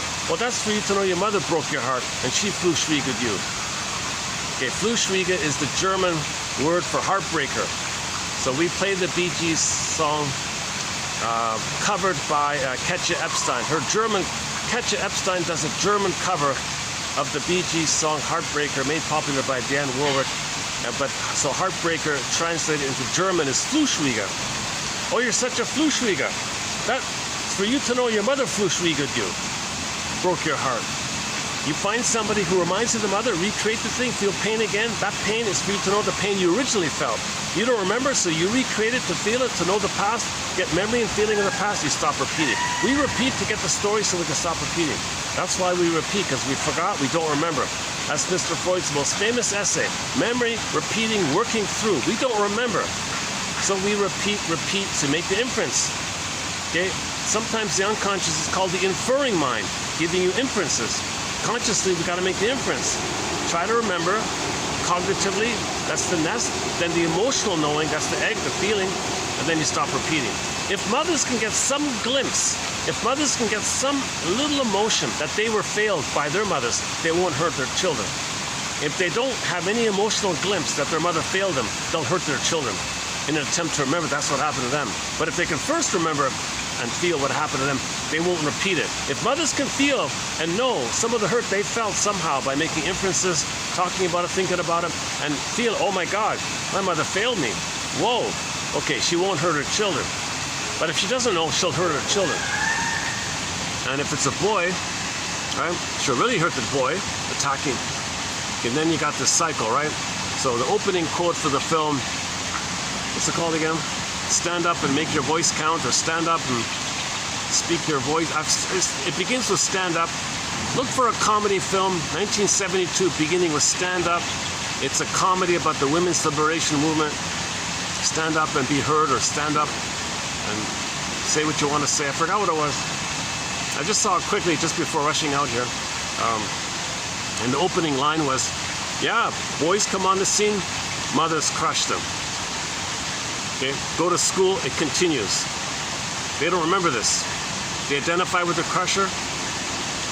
Okay, repeat onto themselves, project themselves onto women, and then treat women badly the way they're treating themselves badly because they made the Faustian deal, and they're going to shame themselves the way their mother shamed them. So you got this negative loop like this. Now this negative loop is simply an accident from 6,000 years ago, where we accidentally traumatized ourselves, and we went from Homo sapien sapien to Homo sapien traumacus. We became a traumatized version of ourselves 6,000 years ago, according to Star Trek. We became Homo sapien sapien 200,000 years ago, according to the Forbidden Planet. But 6,000 years ago, we traumatized ourselves and then went from village to pillage. Global village to global pillage, but to pillage, we traumatize babies to pillage, and as above, so below. So if mothers pillage their soul, they become the pillager.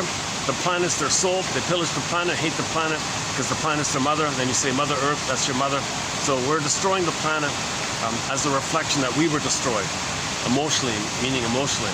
So babies' souls were destroyed emotionally roughly 6,000 years ago. This is called the eternal love triangle.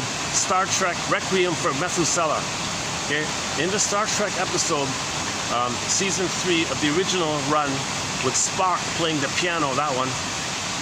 It's about a 6,000-year-old man on a planet, kind of like Forbidden Planet, Morbius on the planet. You got the 6,000-year-old man on a planet, and he's a symbol of man for the past 6,000 years in our traumatized state. Hence the requiem for the loss of our soul. The requiem, the music for the loss of our soul for 6,000 years. So, requiem, the music for the quote-unquote death, it's not a total death, but the death of not being fully alive. Feeling dead, maybe like that. So the 6,000-year-old man used all of this, so he played famous people all throughout history. He was Einstein, he was Mozart, he was, fill in the blank, all the famous people throughout history. So this guy on the planet used his 6,000 years of knowledge from the smartest people, and he was trying to build a perfect woman, an android robot He wanted a perfect woman. He wanted a woman who would be one with him, understand him, read his mind, meet his needs, 24/7, accept him, soothe him, see him, talk to him, be there for him, let him feel seen, let him feel loved, let him feel understood, attended to, let him have that blissful kind of face. He was trying to get that, what he never got. For the past 6,000 years, babies are not getting the proper connection with the mother. So he was trying to create it still. Okay, enter Spock and the crew and all that. So the Kirk guy saw the robot. Just one look. That's all it took. Oh, just one look. Play that song, Just One Look. So the Kirk guy saw the robot woman and poof, spellbound. He was in love. I want her. He was one with her. There's perfect mother. For 6,000 years, we've been looking for the missing oneness we never got. We're not getting it. So Kirk wanted her.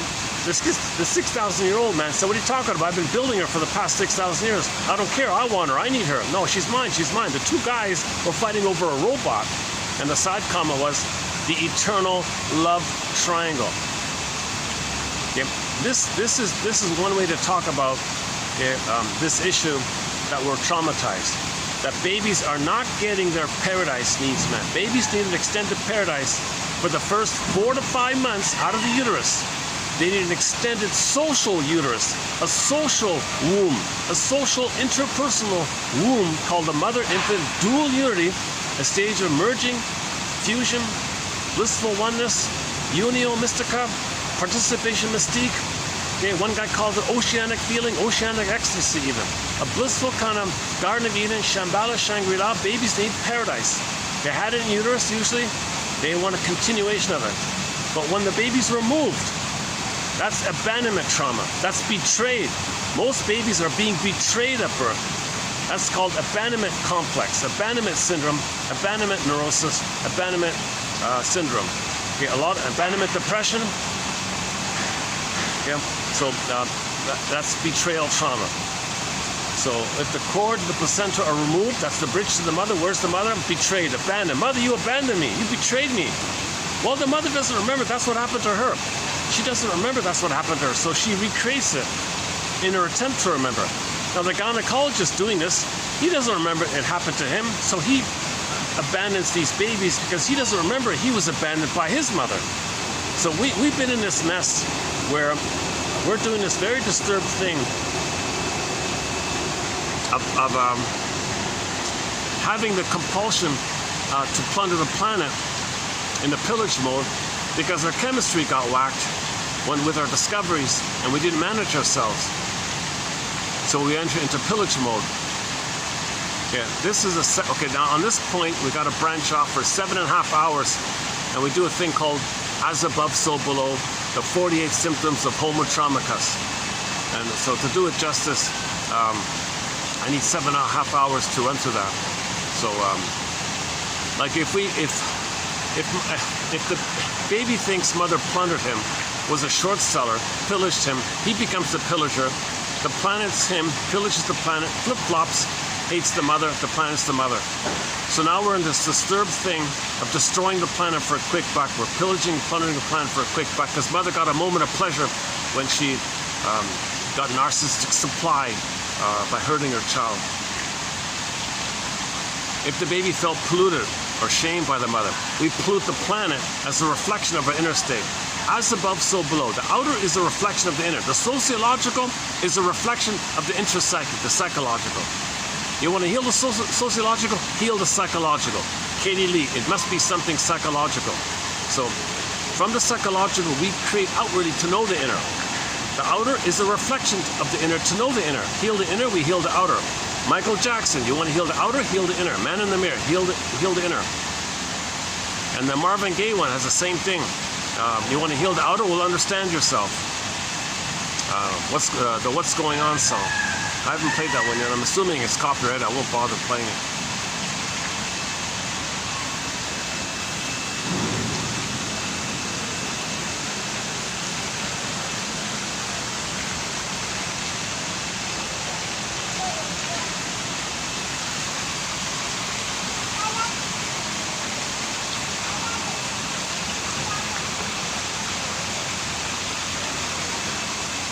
Oh.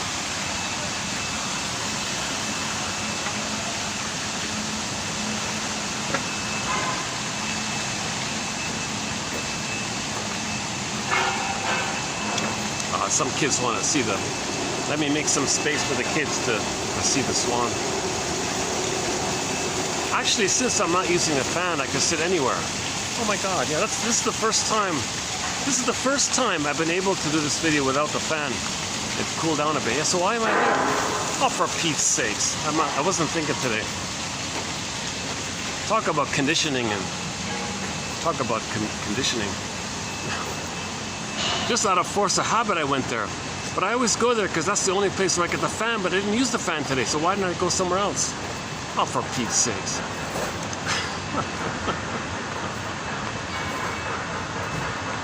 Did I go here? Yeah, let's move it over here. Maybe I can move. It's quieter here. How's the lighting here? Should we go here? Yeah, okay, let's move it here for Pete's sakes. Okay, give me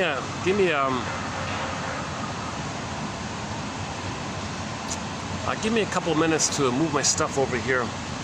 Fast forward this video, maybe 5 minutes. Yeah, hold on a sec.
This song. I don't think we've ever played this song.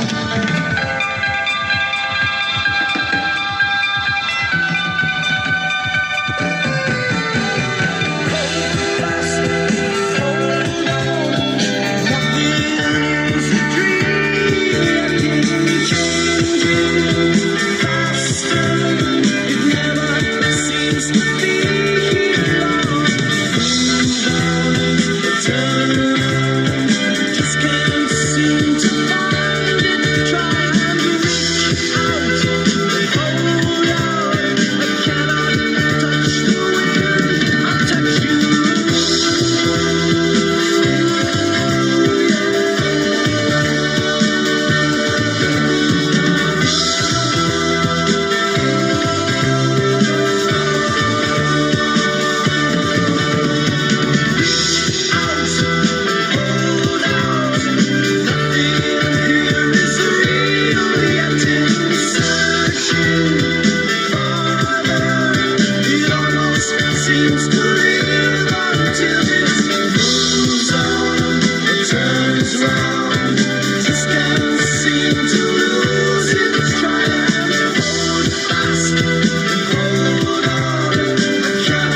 Okay, speaking of Star Trek, yeah, a song called Phasers on Stun. But they were just a one-hit band wonder. No, they had two hits. They had two hits. A band called FM. Yeah, I think they just had the two hits. I forgot the title of the second one. That's sort of their main one there. Okay, so I won't summarize the first two parts of Snow White. The core quotes are sort of in part one. Part two that we add to it. So part three will continue adding quotes to our Snow White fairy tale. But part one really has the core of it. So let's just jump here to part three. So again, myths and fairy tales are metaphors for psychological trauma. Myths and fairy tales are true on the inside, not on the outside. They're symbols which are not real, but they're visible. We see them. They're there to help us connect with something invisible, which we don't see, but is real. Myths and fairy tales point to something invisible inside, psychological trauma inside that's real, but the symbol itself is not real. Snow White, for example, is a symbol of our beingness, a symbol of our budding beauty, a symbol of our emerging self, our budding, beautiful, emerging self that we're all given. It's budding. Snow White, the princess, is a picture for this budding beauty of our authentic self, okay? Our emerging, called beingness, our sense of beingness, our sense of embodiment, our feeling mind, okay, and so on. So this feminine element, this feminine principle, okay, it symbolizes Snow White. So Snow White is a picture. It's not real, but it points to something invisible that's real, okay, called our budding beauty, like this. Okay, just like the parallel, just like, okay, the Tasmanian, okay, the devil creatures, those frightening images, they're just a symbol for our anger towards the mother, which gets dispersed destructively because the baby can't express his anger to the mother because the anger was too stubborn in her compulsion to live in her past because she never mourned her past and she's stuck in the past, hence she's so stubborn like that. So she's traumatized and impaired. It wasn't emotionally available to love the baby in the present. The baby's anger goes out sideways. Picture of that rebounding anger going sideways. You got a symbol of the anger. So the symbol of the anger is the Diablo sky guy with the horns. That's just a picture for his own anger towards the mother like that. Okay, so parallel. Snow White, likewise, is a picture of our budding beauty, our emerging self, our beingness quality, okay, our home within quality, our feeling self. Okay, there's the golden ball comes from there. That's the pleasant feelings of feeling pleasant. From our feeling self, the serene, inexhaustible fullness of being. Got the golden ball, the warm radiance. Okay, it resembles the sun, which is warm and radiant. We use the golden ball as a link to the sun to remind us that our feelings from the beingness is warm and radiant. So you feel real and alive and warm and radiant like that. So I feel therefore I am. So the amness has that kind of positive feeling. So that amness is called Snow White. Now look at the condition of Snow White. She's in a coma in a glass box. So that's a symbol that our beingness is not available to us because the glass box, we can't touch it because it doesn't touch into us. There's a wall there. So the pin goes in the color, we feel flat. The feelings are locked in the glass box. The feelings are locked in the glass box. The beingness and the feelings are locked in the glass box. That means our feelings in the body are flat. The jargon is flat affect. Long ago, the jargon was atimolexia, no feelings for your words. In 1973, somebody varied it by calling it alexithymia, no words for your feelings. If Snow White's in a coffin, you don't have your golden ball. You won't have your primary feelings. Now, when the primary feelings are unavailable, we go back to the limbic system. We got fear and anger. So in Inside Out 2, when joy and sadness got souped away, you went back to the survival limbic system brain of fear, anger, disgust, shame, ennui, schadenfreude, and all that stuff. The jungle slogan mentality. Not the living mentality, the jungle slogan mentality. That's kind of trauma to live in the jungle slogan mentality. We're meant to come from the feeling self mentality. It took billions of years to develop our feeling self. You want to freeze it up and go back, come on, right? So we're traumatized because we're meant to preserve and nurture this. And but if women themselves are removed from their mothers, they inflict it onto their children, men and women, and they perpetuate it. And in the behavior, it reflects that. So we're trying to know our psychological trauma by making the inference of how we do things on the outside. That's a communication from us to us about our inside. We're meant to interpret our outer behavior as a reflection of our inner state. As above, so below. If we're depriving the soil, for example, of nutrients and goodness and all, that's a reflection that we didn't get mother's nutrients and love and sweetness and goodness and maternal nutrients. We were deprived of it. If the mother was under stress and the cortisol went into the breast milk, or the powder stuff was toxic, the baby felt quote-unquote poison or toxic feeding. So we toxitize the soil, we pollute the planet because we were polluted. As above, so below. If we're dumping poison into the soil, that's because the baby felt poison with the toxicity of the toxic milk with the mother. From the baby's point of view, that was poisonous, hence the image of the poison apple. So the poison apple in Snow White means the feeding was whacked. The poor baby didn't get natural feeding. Mother was in a bad mood, okay? She was angry, her stress went into the milk, the baby felt mother's cortisol into the milk. That's stress hormones, mother's stress hormones into the milk. He feels it's toxic, hence the poison idea. Poison apple food, okay? The comb, by the way, is mother's angry thoughts. Comb relates to hair. Hair comes out, but it's the mother's comb. So she's putting into the thoughts, the hair, to the child, her toxic thoughts, the comb. And maybe the laces is the rough handling. Maybe the mother handled the baby tough in her. She held the baby in a tight way, in an angry way, or shake the baby or something. Or maybe there was a birth canal issue where he was coming out of the canal improperly or something. So something constricting in the birthing or the way the mother was handling. It might be related to the handling the mother with the baby, her angry handling. Okay, the laces, the clothing, laces, handling, hand, laces, fingers, mother's, okay. The comb, okay, that links to your hair. Hair, like, comes from your head, symbol for thoughts. Mother's toxic thoughts, mother's toxic comb. Okay, and the feeding is the feeding part I just mentioned. Okay, so that's back in part 1. Should we dig that up again? Let me just run through part 3 and see how it goes.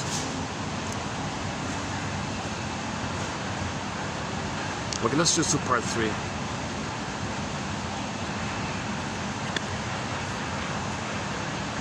Part 1 talks about the dwarves. So in the forest, you got the dwarves who are in the forest. So the forest is unconscious. So this is the time where at midlife we kind of face our unconscious, and we face within us how we're trying to mine up our gold. We're trying to mine up our treasures and gems. So the dwarves are miners. That's within us. We're trying to mine it up. So the miners are the energy with us. They're a symbol of us trying to mine up our gold and treasure that was buried and undeveloped.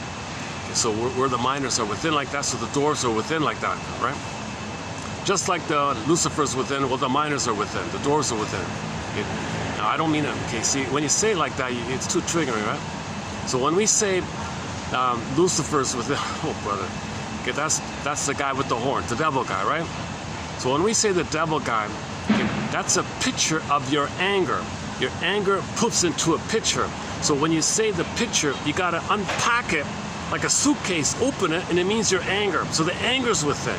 The anger's within. If you don't know that and you can't handle that truth, then you take the picture and you describe the picture and superimpose the picture trace onto someone else and say someone else is threatening and dangerous. You're doubly whacked. You're doubly repressing the pain. When you project, you repress. So the more you project, the more you repress. The more you repress, the more you deny, the more you project. So we want to admit that the dwarf symbol is within, meaning that we're trying to know the truth about ourselves. We're trying to reclaim and bring up the truth, our lost traits like that. Similar to Rapunzel, bringing up the rampions. And when you bring up the fish from the ocean, bring up the rampion, something unknown, repressed, you want to bring it up. And you reclaim it, you own it. So sometimes you eat the radish, you eat the fish, you reintegrate and make it yours again. It's a part of you kind of thing. So we had it, we lost it, want to get it back. So the process of getting it back is called mining. So the dwarves are the miners. So let's pick up on the doors one then here.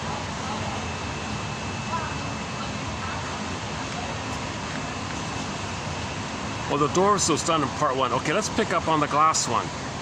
Okay, the glass one, the glass coffin. So the glass coffin, there's a condensation of things going on.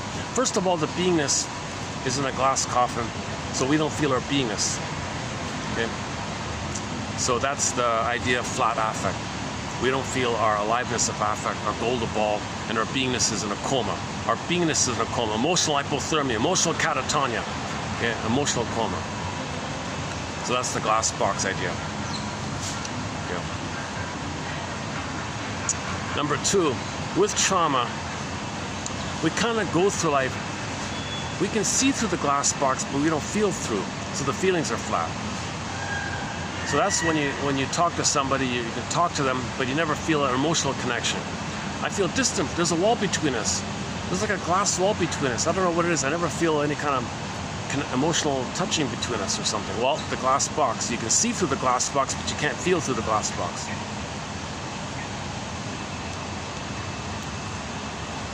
Okay. In broader terms, it's also a condensation form, or the condensation includes also the element that at midlife, we withdraw for a period of time to reflect, self-reflect. Okay, just like she bore the idea that in a glass box you might reflect on the glass, like a mirror, you reflect. So the word reflect means self-reflect, know yourself. So the time of knowing yourself. So at midlife, you spend a time of knowing yourself. So that's like 20 years usually. So we're kind of like 20 years, like Snow White in the glass box. That's code for the midlife audit, the midlife examination period. Roughly 20 years in our life where we're kind of withdrawn from people. We don't want to, go play badminton with others. We just want to leave me alone. I want to read books or watch TV or whatever. You kind of withdraw a little bit. So that's the time when you're kind of trying to get to know yourself, trying to look inward, connect with your inner dwarfs, connect with your inner life, and reclaim what you lost. You kind of withdrawn like that. That's a 20-year period. The analogy is, and then you wake up after it. The analogy is, in a day, right? So for 8 hours we sleep and then wake up. Imagine your whole life like a day, and those 20 years would be like the sleep part. So the 20-year sleep part would be the midlife withdrawing part, facing your unconscious. Just like in a daily routine, you sleep for 8 hours. The 8 hours of sleep is in your unconscious. So it's kind of like if the whole life were one day, those 20 years are like those 8 hours for the day kind of thing. So it's a time of self-reflection, introspection like that. So the one about self-reflect is here. The mirror reflects our image. The word reflect has a double meaning. It also means to reflect upon oneself. To think, to reflect, means to bend back upon oneself. Bend back upon oneself. Bend back upon oneself, yeah. Look at yourself, right? Bend back upon yourself to find one's own identity. And the mirror shows one's true face objectively. Therefore, it is very often a shock to look at oneself in the mirror. Yeah, so you look in the mirror, it's going to tell you what you see, right? When you do honest self-reflection, you're going to know inwardly. Enter the episode, Take My False Light, Please. That comedian guy was filled with shame. He shamed others to repress the shame. They took that option away from him. He felt ashamed within. That was like the true mirror kind of thing. Kind of like a Dorian kind of thing. Another Dorian kind of thing was the Gabe's story. He had to look in the mirror and see the truth of his soul, condition of his soul. Yeah, go to Wong's Lost and Found Emporium and Gabe's and Take My False Light, Please. 2 Twilight Zone episodes. I could spend 10 hours on those 2 episodes. Okay. So we're trying to mirror ourselves, by the way, because Mother never mirrored us, right? Mother was trapped in her mirror. She stole the show and the mirror. Never gave the mirroring to the child. She stole the mirror. Meaning there was no mirror for the child. The only mirror that's there is her mirror for herself. Again, the mirror reflects it. The word reflect has a double meaning. It also means to reflect upon oneself. Okay, Michael Jackson. Okay, you want to heal? Look in the mirror. Start with the man in the mirror. Reflect upon yourself. Well, when you reflect upon yourself, just like physically, you get an accurate image of what you see. Okay? You got no hair, you know, I don't know. There's sort of a sweat on your head or something. You know, you see what you see. It might not look your best kind of thing, but it's telling you honestly what's there, right? It's not going to lie to you. Well, in the psychological, getting to know yourself, it's a kind of like knowing the truth about yourself. Just like, okay. To think, to reflect means to bend back upon oneself, to find one's own identity, and the mirror shows one's true face objectively. Therefore, it's very often a shock to look at oneself in the mirror. Okay, that shock image, that's very clearly shown in Wong's Lost and Found Emporium. The old man looked in the mirror and he had a shock what he saw, and he crashed the mirror. He had a hard time doing it. So he experienced that shock. Therefore, it's very often a shock to look at oneself in the mirror. And if you think of the mirror, in the fairy tale of Snow White, it tells the truth to the woman. Yeah, so the woman thought it's all about her, but somebody didn't think so. It told her the truth. She felt narcissistic injury, narcissistic rage. So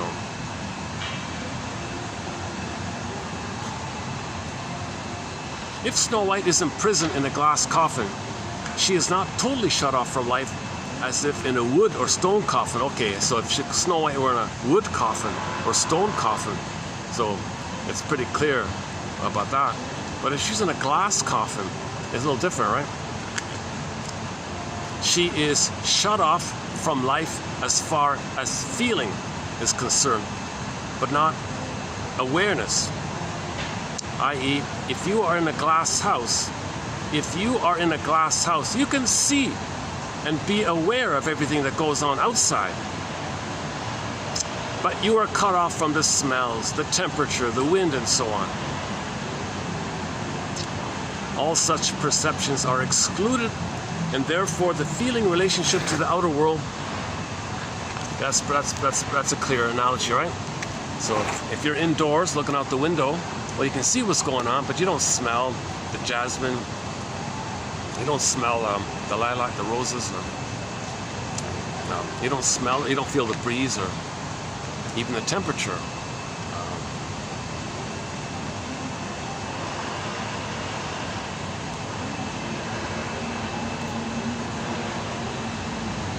So that's kind of like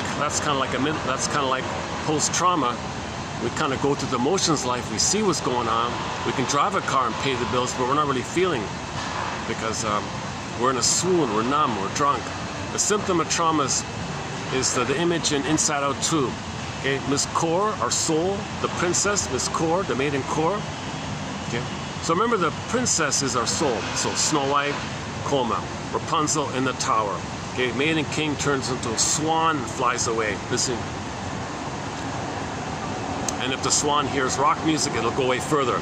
The swan wants to hear Tchaikovsky. I was just thinking about that when the swans took off. They want to hear Tchaikovsky, not Sanders.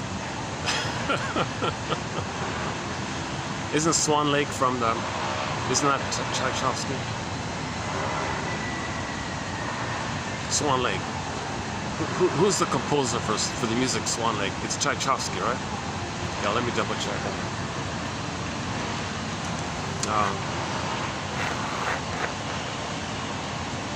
Okay, so the princess is the maiden king, morphs into a swan, flies away. Echo turns to a statue. So look at that. When Echo's a statue, you're not feeling, right? The rabbit turns into the velveteen. The real rabbit turns into the velveteen rabbit. Similar idea. Or petrified, turned to stone, wooden. Now, in the version of Miss Core, our authentic core of ourselves, Earth opens up, she gets pulled down. That's psychic pain. Dickinson says, well, the mercy is the brain's going to send us endorphins called the swoon. She calls it the swoon. Like this swoon, a dreamy, drunk-like stupor where you're going to be numb and the swoon goes over the chasm. So after Miss Core got pulled down, the Earth opened up, she got pulled down, there's a chasm there. So we can't have our beingness. You can't step in there. It's empty, right? I mean, it's too far down. A lot of pain with the loss of the soul. So if you're not, you can't handle the truth or have a ability to hold yourself to face that kind of pain.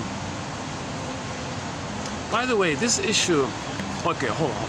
So then you go in a swoon. So she says you can go, maybe you can kind of go around it or something, or kind of over it or across it, or something, but you can't step in it because the chasm. So Inside Out 2, you see the chasm, sarcasm.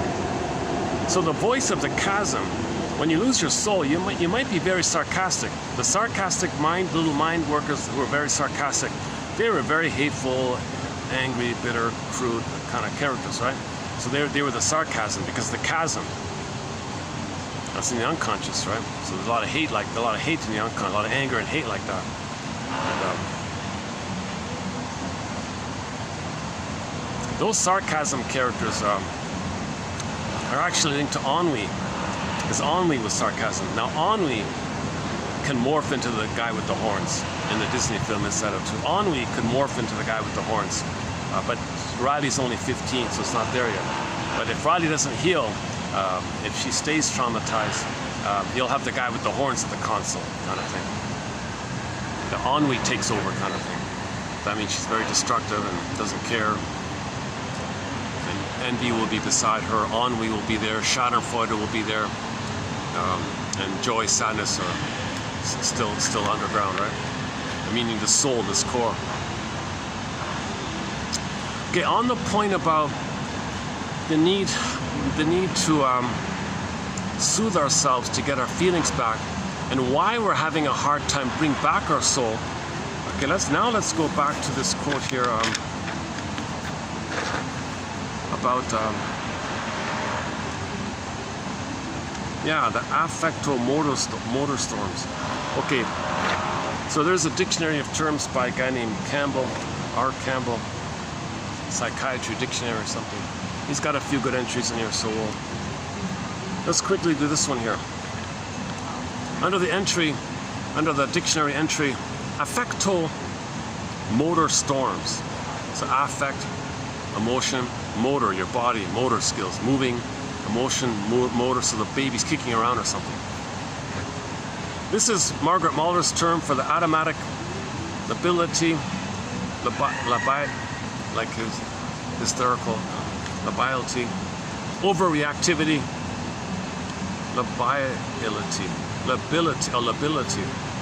lability.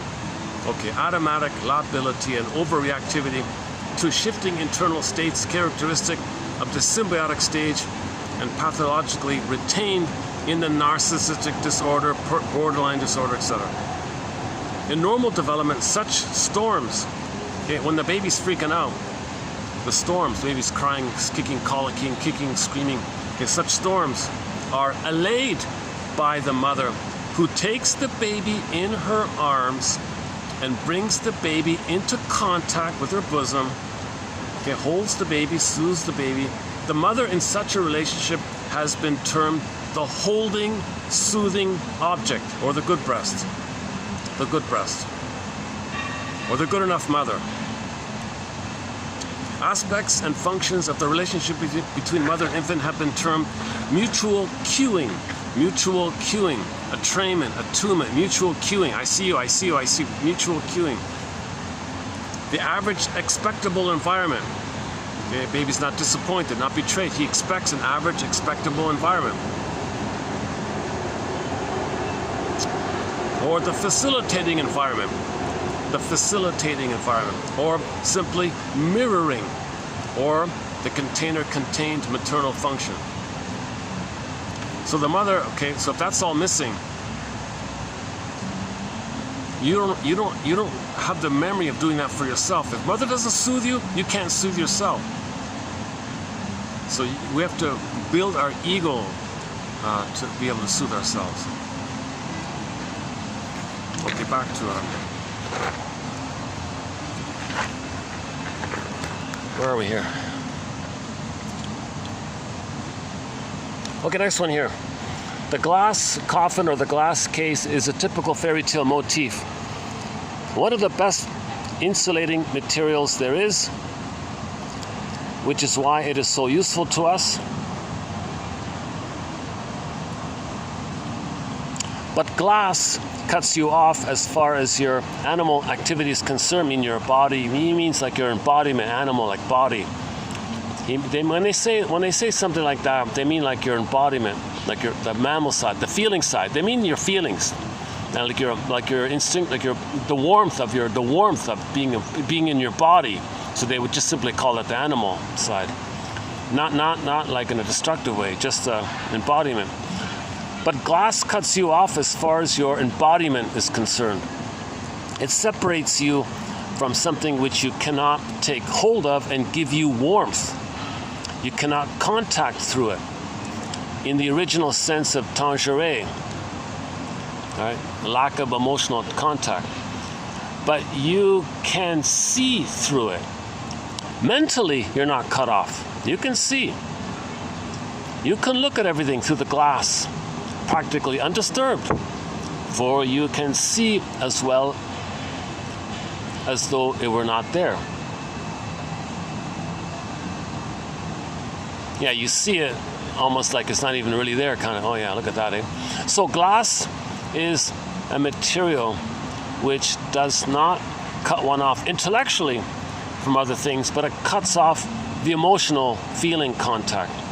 That is why it is so often used by people as a simile when they feel cut off emotionally from their surroundings. Okay, that's called derealization.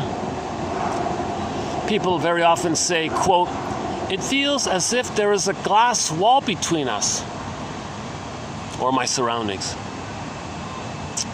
I can see well what's going on. I can talk to people, but the feeling contact, the warmth contact is cut off by the glass wall," which is why one hears often of people who walk about frigidly and of women who walk through as though they had a glass wall around them.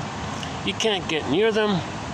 You can have a discussion with them, an intellectual discussion with them, but you cannot imagine having a real warm contact with them, for the glass wall comes up. Well, this is very familiar. The moment somebody gets emotional, they flee, or the glass wall, they shut off. I thought we were just connecting. If that's a trigger, they take off, right? So healing or self-activation or warm contact triggers the original pain with the mother, so you might want to run away because of that pain. It's a familiar kind of thing.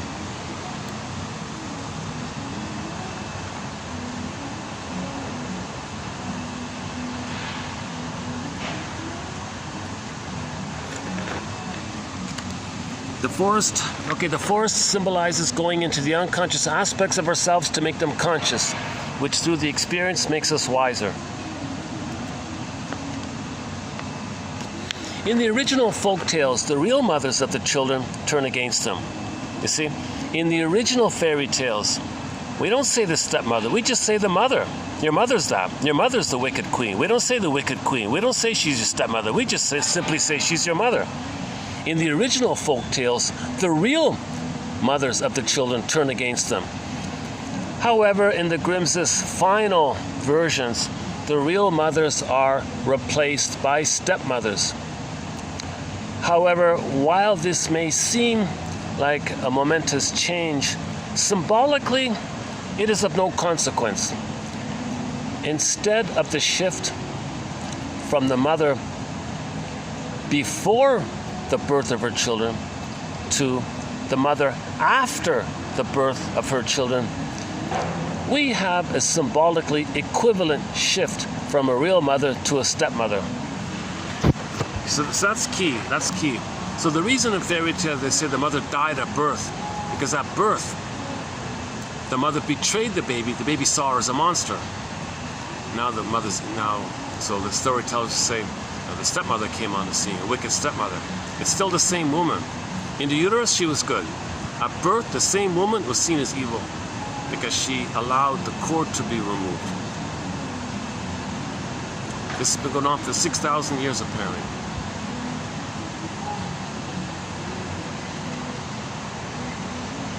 So when women can begin to feel that they were betrayed or get convinced to leave the cord, it's called a lotus birth. Maybe one healing image is every iPhone have a lotus flower on the top, the stem, and the pod. Right beside it, or superimposed or blended into it. Yeah, blended into it. You'd have the baby with the flower, the stem and the umbilical cord, and the pod with the placenta. Superimpose it, or put it side by side. Yeah, maybe put it side by side, like 11, number 11, side by side. Flower, okay, lotus flower, stem, pod, baby, cord, placenta. Impress upon women this image. You gotta leave it intact. Now, if the gynecologist is afraid to lose his job by doing that, well, the mother brings in a Doberman pinscher and trains the dog. Look, if the gynecologist is about to remove the cord and placenta, you charge at him. The dog prevents it. Protect the baby. Protect the baby. Train the dog. Bring the dog into the delivery room. Just as an idea. If the father's out of it, and the gynecologist is brainwashed to try. The gynecologist says, in the name of pillage and plunder, we calcify your baby's soul to turn him into a flying monkey so he'll pillage and plunder. Name pillage and plunder, we can't make him feel. We got to make him identify with the aggressor, see others as him, which he's going to shame and pillage, and he's going to hate others. So we got to set this psychology, because we're in the outer mode of pillaging, so we need the psychology, which creates the sociology. And so in the name of pillage and plunder, we got to stop this nonsense. So if the father doesn't know what's going on, the mother can maybe train the dog in advance. If the gynecologist or whoever's helping with the delivery is about to sever the cord, at that moment the dog sniffs, he senses, watches carefully. If the gynecologist is reaching for the snippers or something, charge at him, protect the baby. And then the father can hand the baby over to the mother, to the bosom, skin to skin. Leave the cord, leave the placenta, lotus, leave it all intact.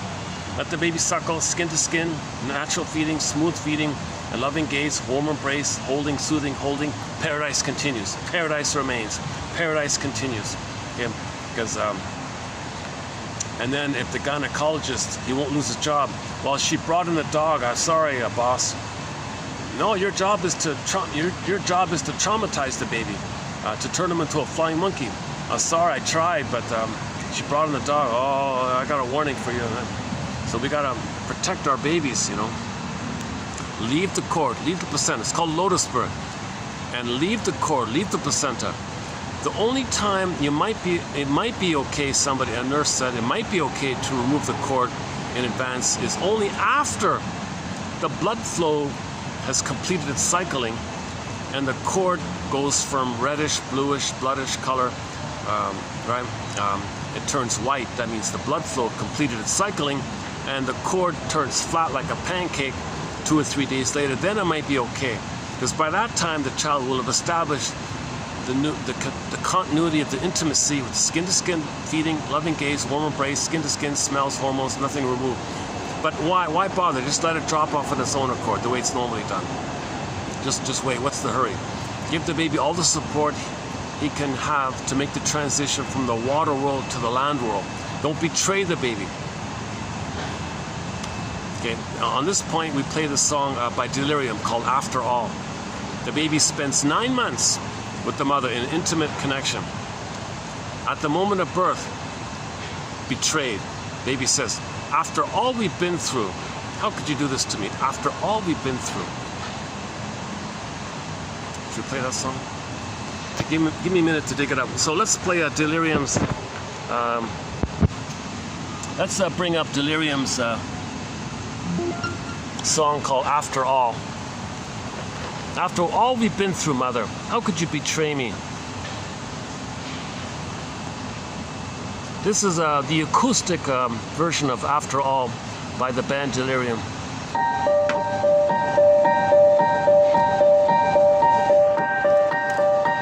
She knows the voices in her mind. They tell her to leave.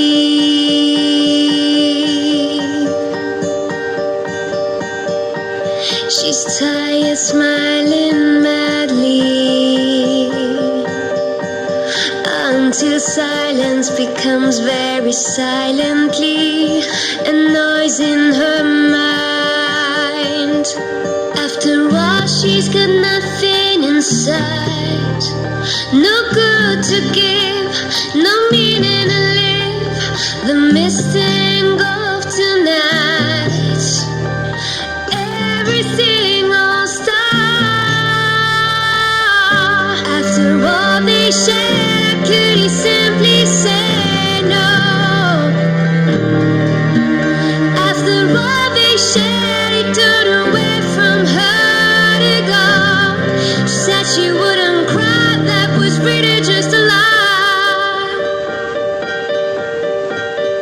She knows the noises in her mind. Nothing's left but screaming silence. After all, she feels numbness inside. The feeling's gone, she's upside down. The picture's behind her closed eyes. This time you went too far. After all they shared, could he simply say no? After all they shared, he turned away from her to go. She said she wouldn't cry, that was really just a lie.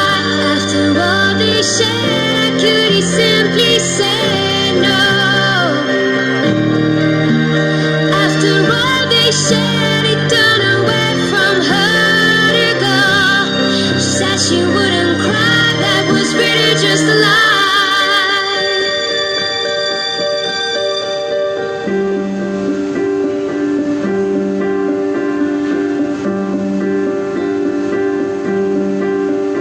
After all, she's got nothing inside. No good to give, no meaning to live. The mist engulfed tonight. Everything all stars. After all they shared, could he simply say no? After all they shared, he turned away from her to go. She said she wouldn't cry, that was really just a lie. After all they shared, could he simply say no? After all they shared, he turned away from her to go. She said she wouldn't cry, that was really just a lie. After all they shared, could he simply say no?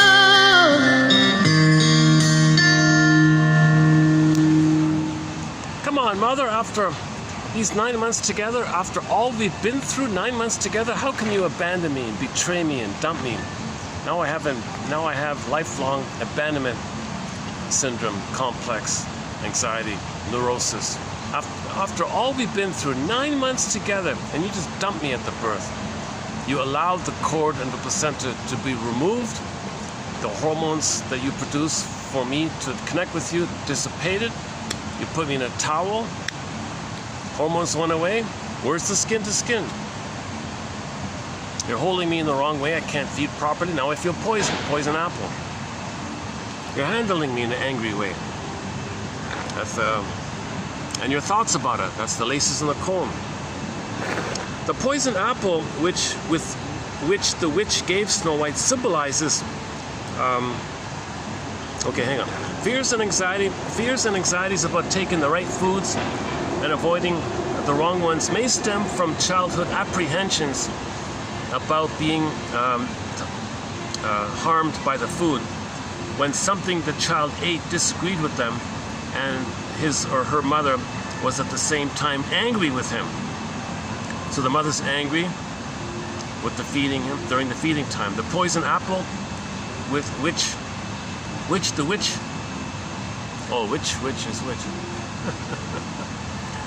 The poison apple, which the witch gave Snow White. Yeah, there's a kid's riddle. Which is which? Which is which? Okay, the poison apple, which the witch gave Snow White symbolizes these fears. Sometimes a mother's exaggerated concern about a child's feeding masks an unconscious hostility on her part. Basically, she may dislike many things about her child, but this is not the sort of thing that a mother would admit in polite society. Hence, her actions may seem to say unconsciously, "See how I worry over every mouthful that my child takes? How could anyone possibly think that I do not love my child?"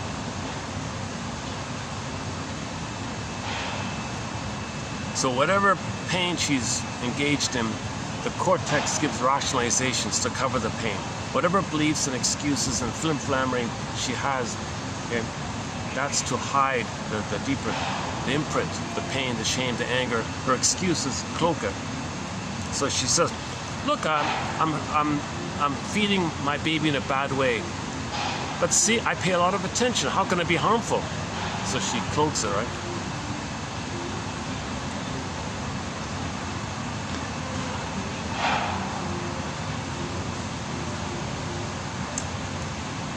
Okay, this issue, okay, here, another one. There are a number of ways in which the Oedipal solution presented in Snow White may exacerbate aspects of the Oedipal conflict. Okay, so this is a transference. This so-called love triangle issue, the eternal love triangle issue, is exacerbated when we don't interpret this issue properly. When we don't understand myths and fairy tales, we're stuck in the eternal love triangle. In normal development, the child feels safe with the mother, hatches out, connects with the father, learns about the world, but doesn't use the father to expect that he should do what the mother should have done. That's the mess with the triangle. If the mother fails, wants the father can't do what the mother should have done. The best the father can do is some encouragement, some guidance, some protection. It's a big help, but he can't do what the mother should have done. The mother's the continuity of the uterus. The father can't just cross over like that.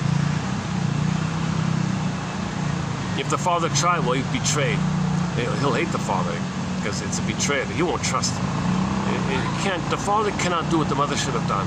That's a triangle mess. The triangle mess gets transferred. That's the eternal triangle issue.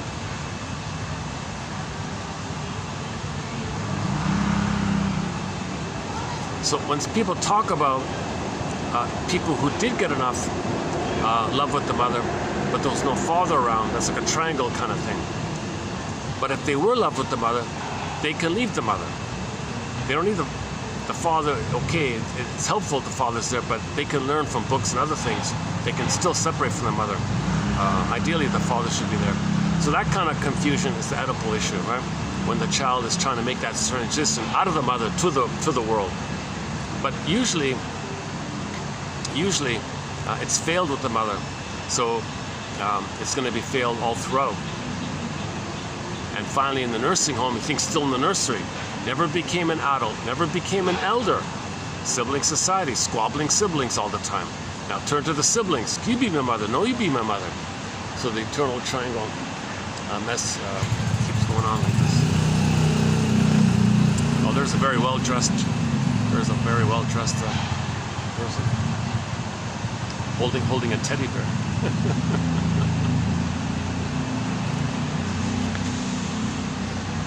Here's that one again. Hang on.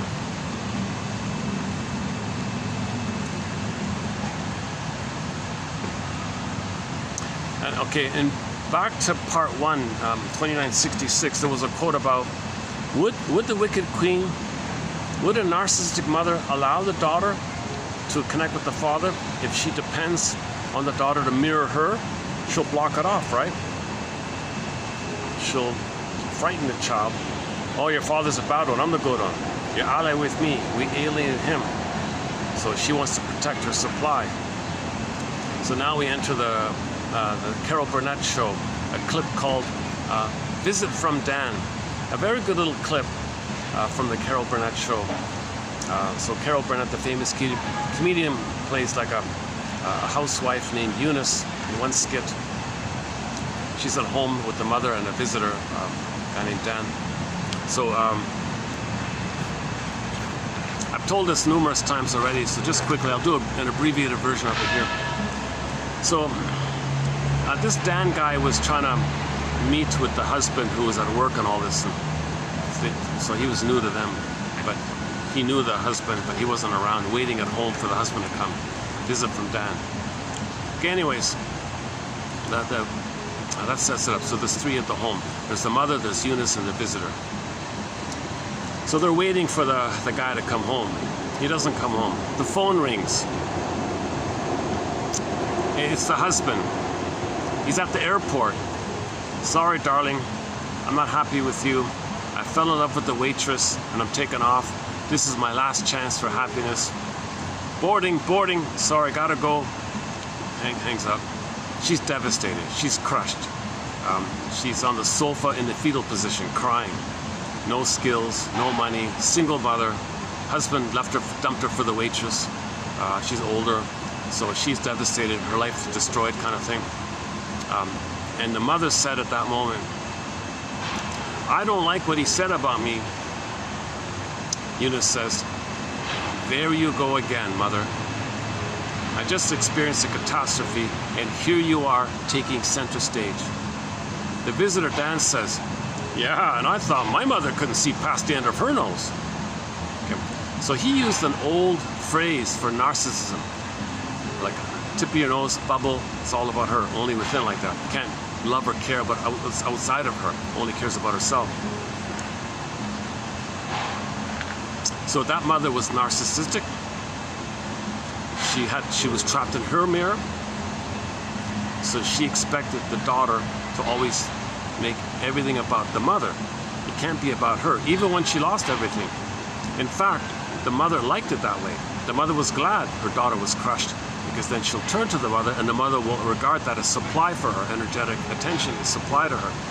Because the mother's trapped in the mirror, she didn't get the oneness with her mother, and she's trapped in the mirror.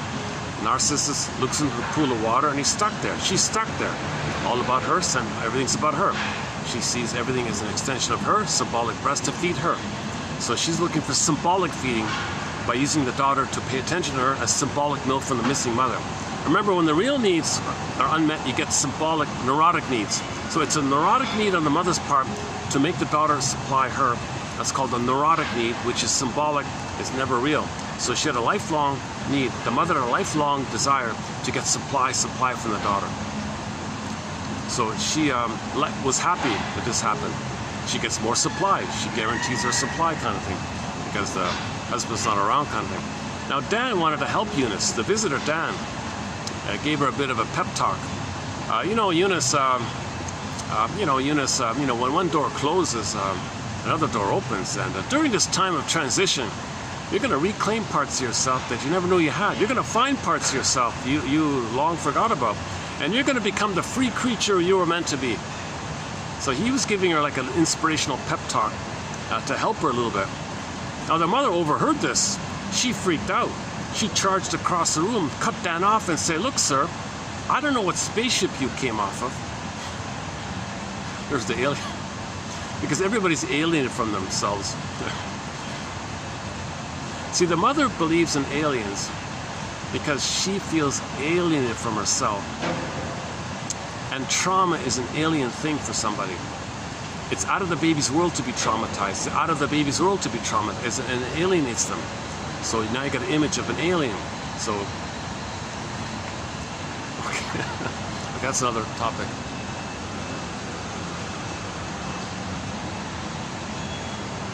We talked about that with Janoff's material about a year ago. Exactly 1 year ago at this time, January to February of 2024, those 2 months we did the Janoff material. The alien thing is in there. Okay, back to Carol Burnett. So Eunice gets the news that the husband dumped her. She's crying. Dan says, this is a time of an opportunity to know more about yourself, to learn about yourself, to reclaim parts of yourself. The dwarves in you are going to bring up your gems, and you're going to become the free person that you were meant to be. And the mother interrupted it because she wanted to protect her supply. Enter the cartoon bubble. Mothers know how to push your buttons because, hey, she sewed them on. So the mother had an investment to have her daughter be in a mess, dependent, never have enough confidence to be on her own, to self-defeat, to stay tied to the mother, and the mother wanted that arrangement. Dan was kind of like functioning like the father, the triangle. Dan was stepping in for the father to break free from the mother, to set herself free. So she tried to cut that off. So she wouldn't want Dan to do that kind of thing. Narcissistic women, likewise, don't want the daughter to connect with the father like that. And Eunice tried to fight back a little bit, and she said back to the mother, you know, mother, this Dan guy here, he's a visitor here, and you know what? He's talking to me like a human being, really. Something you've never done. She can't. The mother can. The mother sees everybody from a place of entitlement, that everyone is a symbolic breast, a thing that she owns, that should serve them. She doesn't get to people relating. She doesn't treat her daughter like a person-to-person kind of thing, in that sense. That's a pretty good clip about narcissism. So she was trapped in the mirror like that. So how do we get off on that one?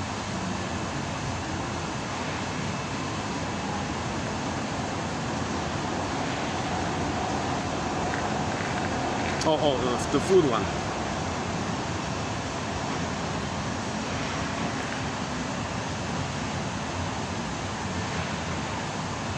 Okay, anyways, the importance of the father, right? Oh, here.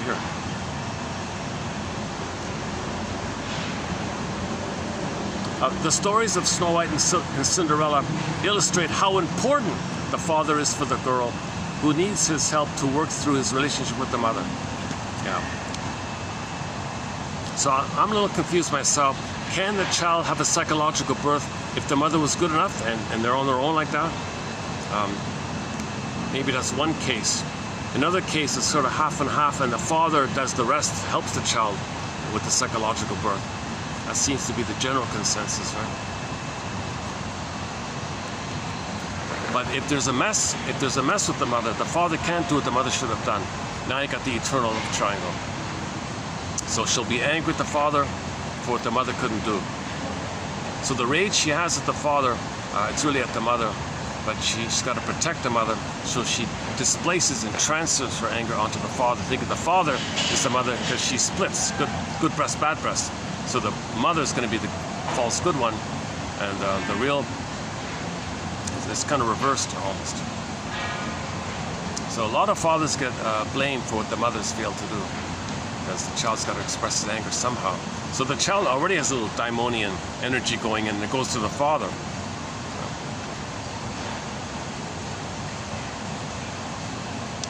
So back to Star Trek's Requiem for Methuselah. It's an issue that's been going on, this triangle issue, this first love triangle issue, it's been going on for 6,000 years. Some people say there is no real triangle. It's really just the issue with the mother. It just transfers to the father, so it looks like the triangle.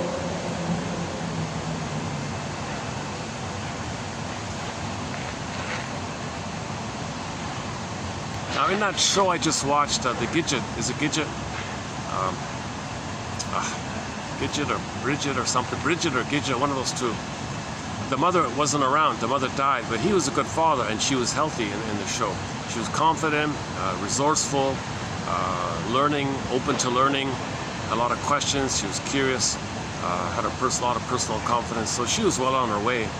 And that father showed her the ropes and kind of thing. He never tried to do anything maternal for her. He always stayed in a fatherly kind of mode. So that's the traditional idea of the father, what he was doing in that show.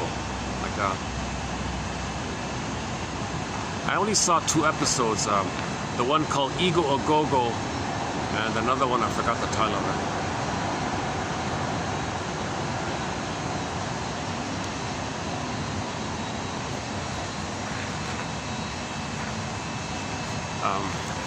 Let's see, how we doing? Oh, let me check the battery. Should be okay. Let's see. 49%. 3 hours. Yeah, so I'm getting. So with my new battery on, I can get about 4 hours on a video. But I'm gonna start to. I'm gonna start to wind down here. The caffeine caffeine is, I drink one coffee before a video. It gives me a little burst at the beginning, but I kind of crash at this time. But ironically, if I could drink guava juice, the good stuff, I can't find it anymore. It's unavailable. But I can get 8 hours. It's funny, eh? A half a liter of guava juice can make me fresh and calmer, and I can go for 8 hours on guava juice. Versus a cup of coffee, and I'm all charged up for an hour, and then I crash.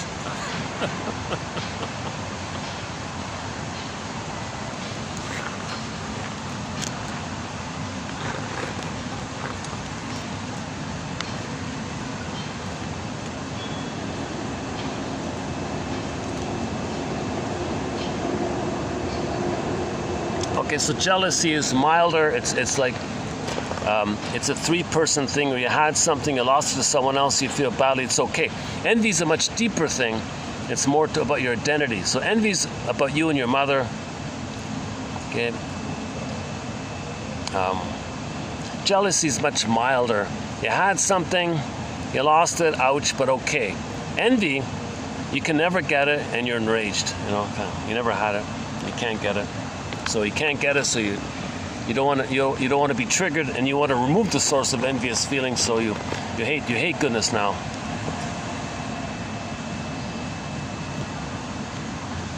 Is that it here?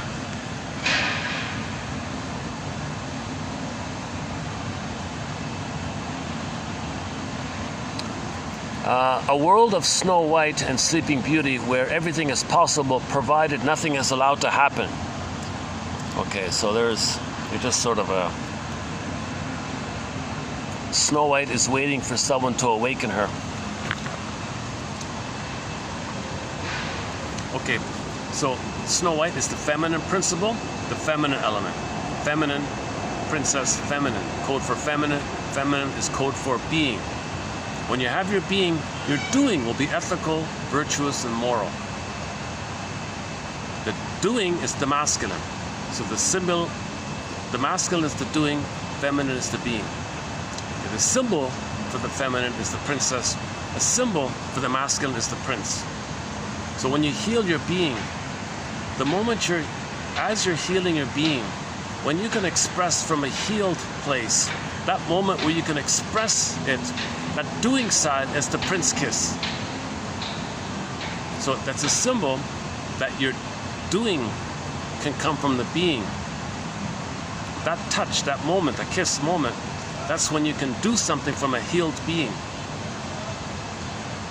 Then you wake up. Now you feel awake because you're expressing your golden ball, your aliveness, and you feel real and alive when you can express from a place of beingness. So the image is maiden king, maiden king, maiden feminine, king masculine. But together, the beingness is the king. You got to get your beingness, and that leads maiden king. The maiden is the king, maiden king. You need your beingness, and your doing is normal is an expression of your beingness. Your beingness is ethical, moral, virtuous.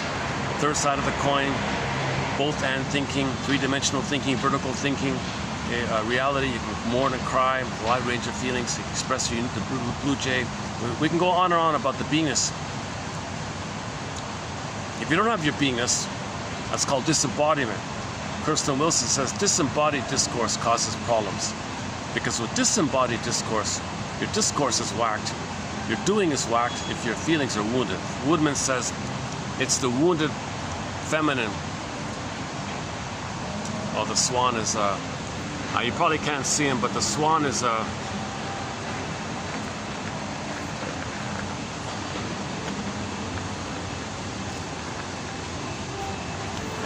probably couldn't see it. The swan was doing his flapping. He was trying to fly.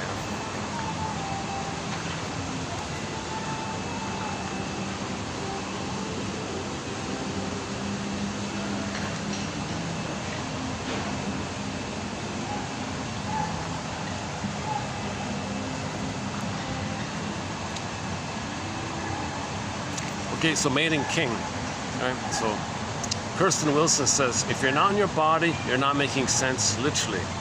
You don't have your sense of self, you're not making sense.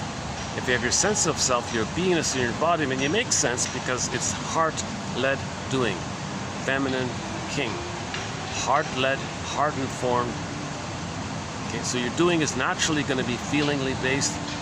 That means you're naturally ethical, moral, and virtuous. That means included with that is the reality that we're all members of Homo Traumacus. We're all from the same human family, Earth family, and we're all traumatized version of ourselves. So we're one big, massive traumatized family called Homo sapien Traumacus. So the key here is to be curious that everyone loves or cries for love. Now, when people cry for love, it's very coded. Sometimes they find proxies to cry for love for you. Sometimes people find proxies to cry for love on their behalf and show you what happened to them by doing to them what happened to them. That's their way to communicate their cry for love, by getting someone to do it on their behalf and showing you by doing to them what happened to them. And then and then they show their anger at the mother by hating the proxy that they just changed. So it's very coded like that. So that's the importance of the duck, the image of the duck. Okay, the duck walks on land, swims in the water, flies in the air, lives in these different worlds. We've got to live in these different worlds. Swim it, bring it up to the air of consciousness. Be a fisher person. In the water, bring up the fish, into the air, eat the fish. Make the unconscious conscious. So the main core task is called free association.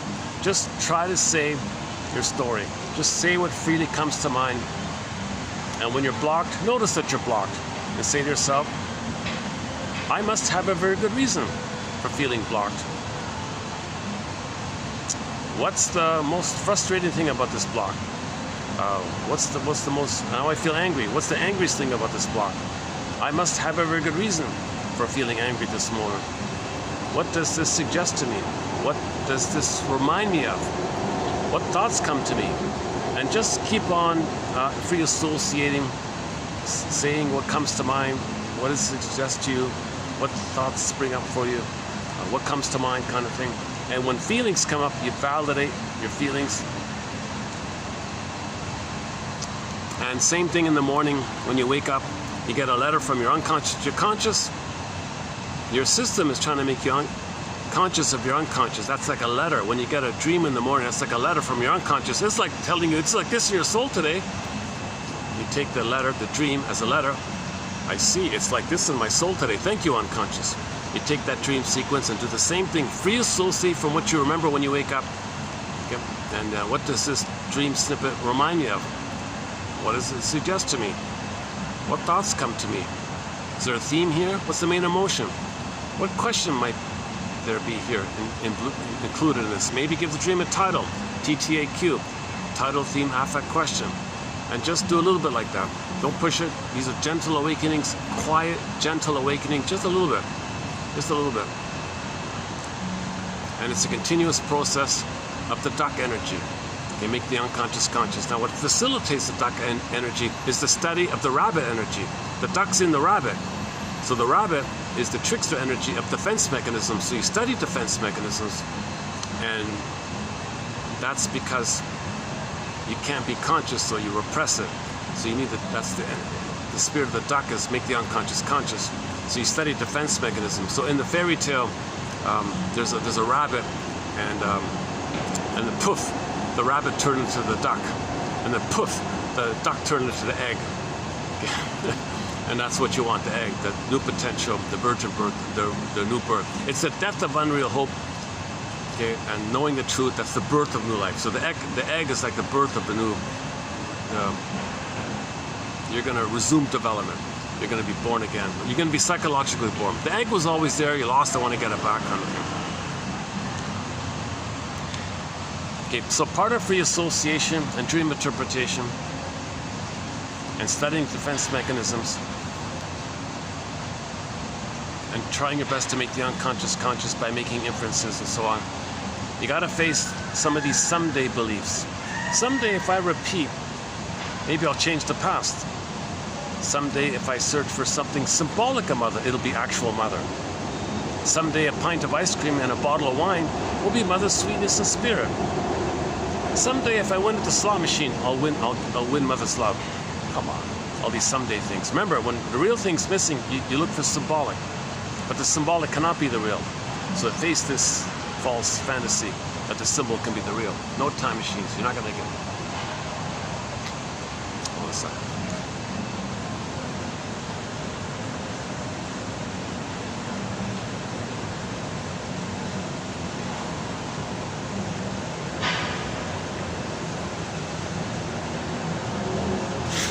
Okay, while we're waiting here, Shirley Temple says that the blue jay, the bluebird of happiness, comes from within. So the blue jay is a symbol for the pleasant feeling of when we're in touch with what's unique about us, which we express. The expression of what's unique about us is a kind of a pleasant feeling, symbolizes the bluebird of happiness coming from within. But to know that you're unique, you need your beingness. To get your beingness, you got to do the mourning process. The mourning process means you got to get your story, narrow the medicine, and then you got to grieve and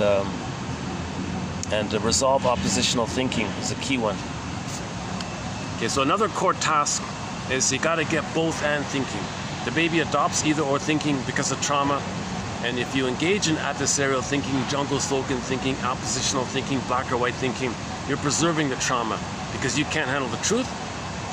So you're whitewashing mother's lovelessness. You're still covering up for her. You still protect her. You still believe the big lie that one day if you save her, she'll love you and a time machine will come. You still have this kind of fantasy. You're not going to heal if you keep denying like this. So to get out of this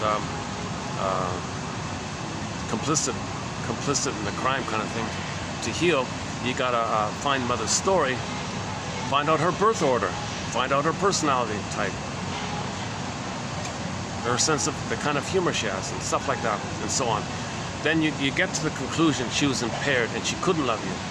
But you do that by seeing her as a human being who's traumatized.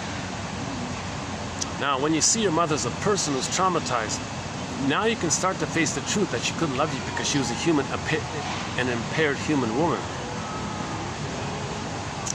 So this all leads to finding both and. She would have, she could have. She was impaired, she couldn't. Despite the fact that she couldn't, she tried her best. Maybe some benefits came across. Play Bruce Springsteen, Toronto Independence Day introduction. I won't do it now here this time. And listen to the idea there. Get your parents a story. Okay. Included in this is finding the both and. You got to get a both and way of thinking. If it's just either or, you won't heal. You cannot heal with either or thinking, jungle slogan thinking, adversarial thinking. You cannot heal with jungle slogan thinking. My greed or your greed, this simplistic either or stuff. You cannot heal like that. You got to find a both and way of thinking. Okay, enter the Jane mind. In the three faces of Eve, the woman was Eve white and Eve black. That's the splitting. All these problems. She went to therapy, became Jane. So Jane is the both and mind. You got to find the third side of the coin that holds the other two sides. That's the Jane mind. Do we play Jane? Let me see if I have Jane here. Yeah, let's play. If I have it, let's play it. Let's see.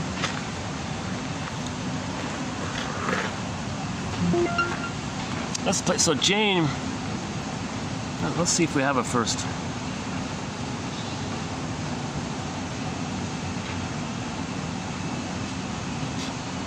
Maybe not.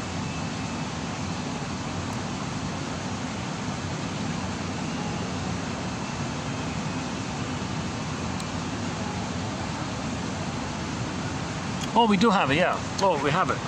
Yeah, I do got it. I have it here. Okay, so in the Three Faces of Eve film, it starts off where she's Eve white or Eve black. Miserable or dangerous kind of thing. So that's trauma. She's either the frozen child, a frightened child, or she crossed over, became the aggressor, Eve white, Eve black. Okay, dysfunctional, living in the past, repeating the past, not in the present. The daughter is scared of the mother or depressed by the mother. She went to therapy 3 years later. Jane came on the mind. So Jane is the psychosynthesis of the either or. So Eve white, Eve black poofed away or psychosynthesized together and created a new one called the third. So the third side of the coin is inclusive, it's both and. And when the daughter saw the mother as Jane, Mother, I love it when you're Jane. Mother, when you're Jane, I can be myself. I feel free, I learn, I grow, I'm happy. Please be Jane. When you eat white, you're gloomy, you bring me down. When you eat black, you scare the daylights out of me. Could you please be Jane? So she went to therapy, 3 years, became Jane. So we got to build a Jane mind.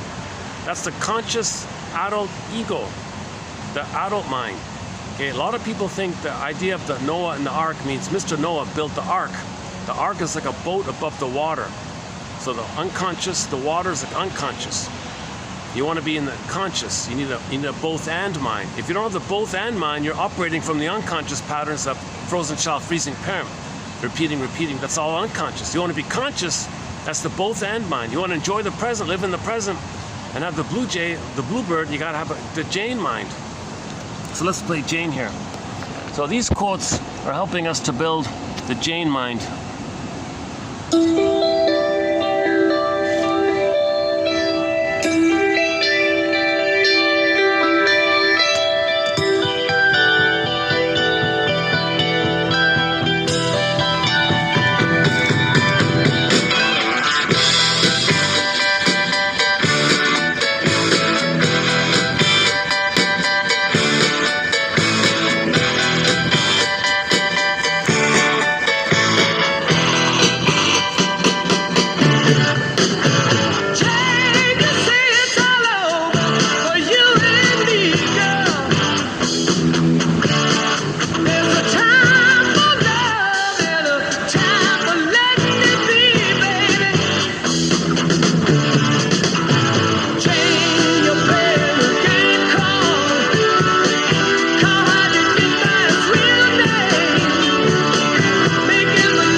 So we want to build a Jane mind, the both and perspective. It's both and. It's both and.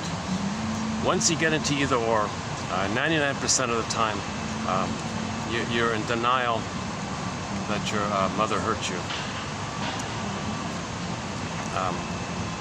If you can do both and, you'll get the truth that your mother hurt you. Then it goes to both and.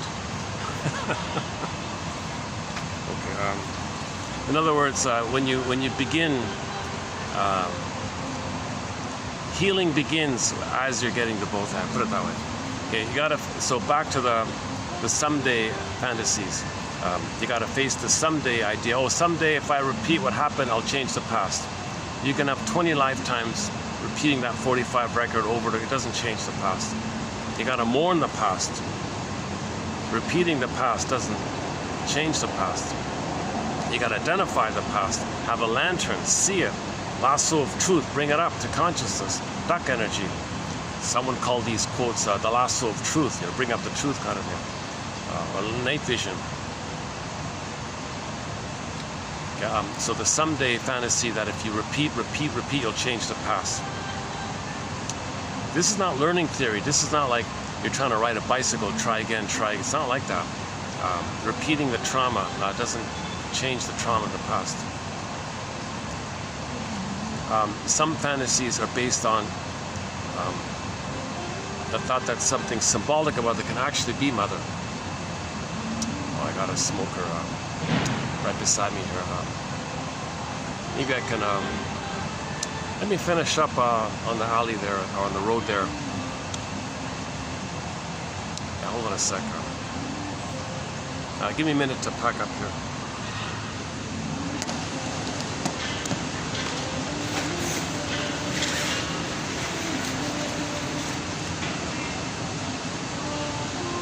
Okay, I won't do a closing song then this time. All right.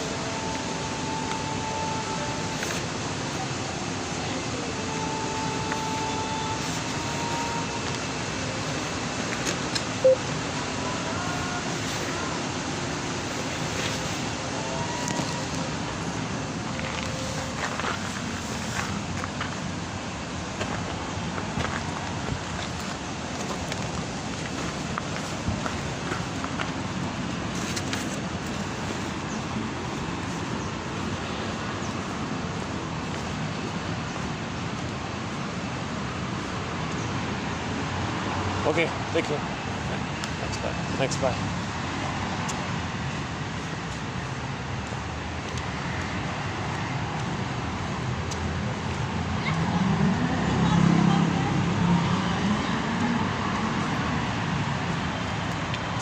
One version of the fantasy of someday is that if somebody shames others, to tell the world that that's what happened to them, that they're showing up the mother, they're exposing the mother, they're embarrassing the mother, and some magical time machine will appear and mother will say sorry. It's not gonna work.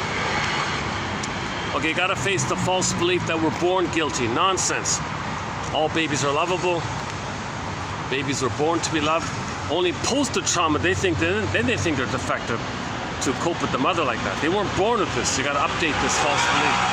No baby's guilty in debt. It's no baby's job to save the mother. They're not responsible or guilty if they can't. This kind of thing. There's a nice tree under the bridge here. And just across the road there, under the SkyTrain, I don't know if you can see it, there's a nice tree, like a...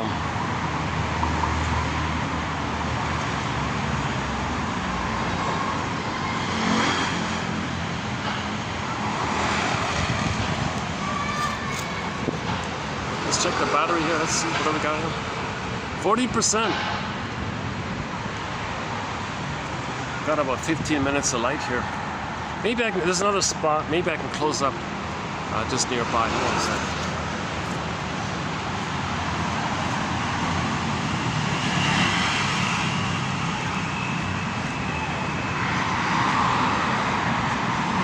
Oh, there it is. Yeah, there it is.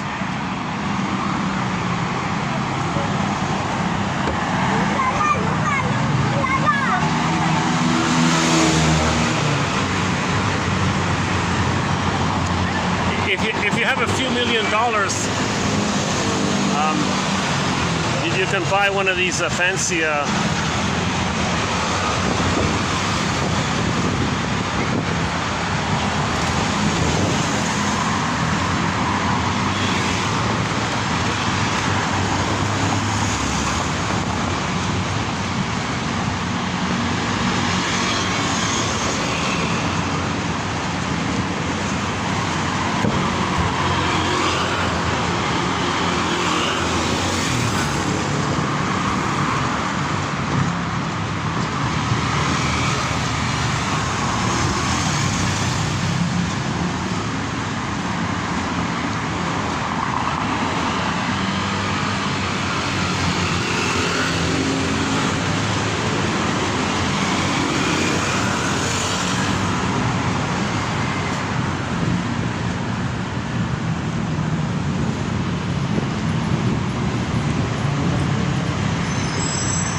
Let's say hello to the sacred fig tree.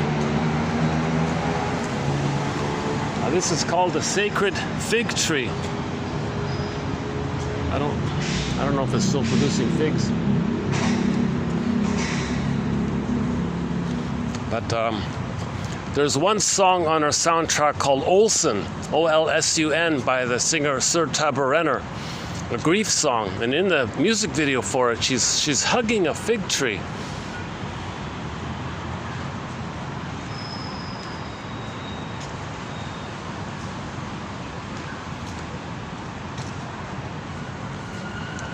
Okay, there's a spot here.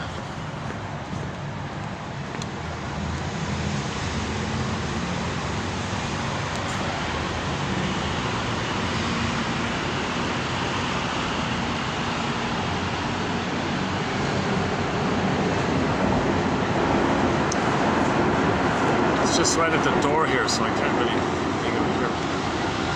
Let's try over there. Oh, here it's okay. Okay, let's go here. Let's go this way.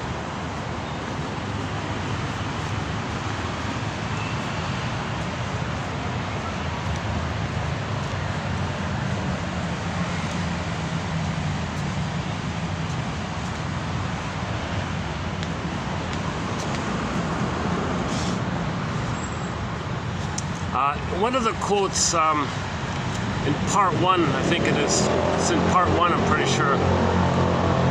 Snow White was interviewed. They interviewed Snow White. She said, don't be afraid of your mother's narcissism. Don't be afraid of your mother's envy. Persevere. Hang in there. She was trapped in a mirror. So you hang in there. Don't blame yourself all the time. You're not what she said. Yes, you saw yourself reflected in an unloving way when you saw her eyes, but that's not your truth. So persevere and update this image. Forgive her that she was impaired and you'll get back your soul, kind of thing. Persevere like that.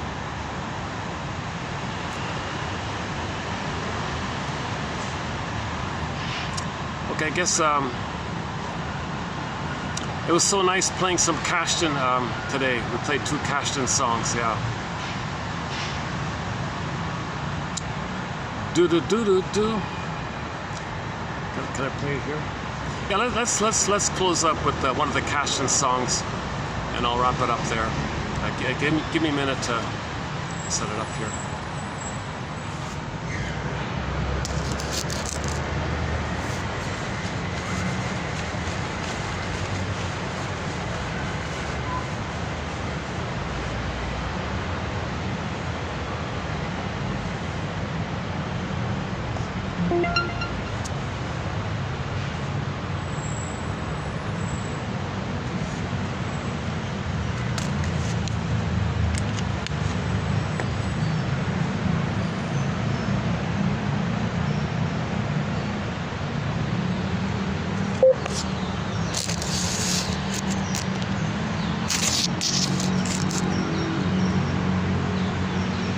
Dziś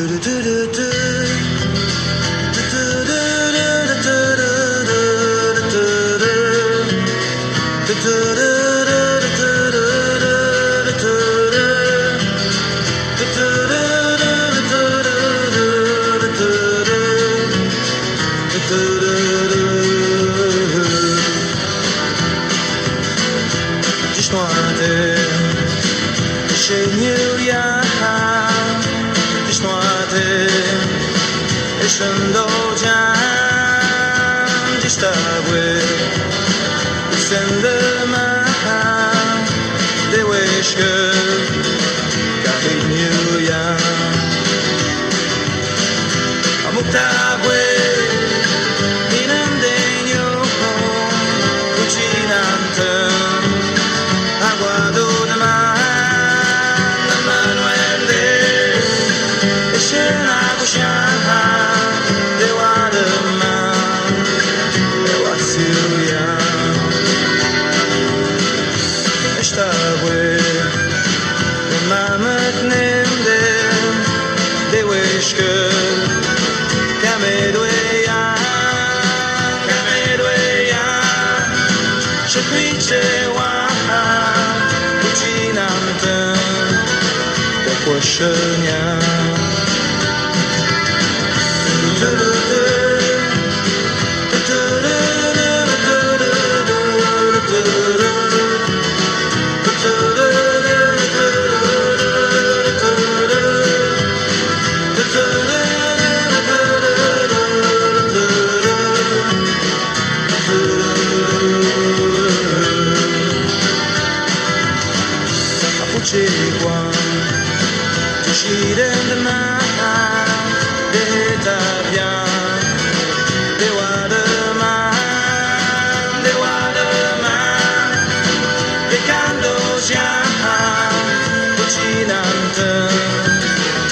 poszenia muktabwe inandenyo kuchinante aguado de manuende escena kushama de wadama de wasilia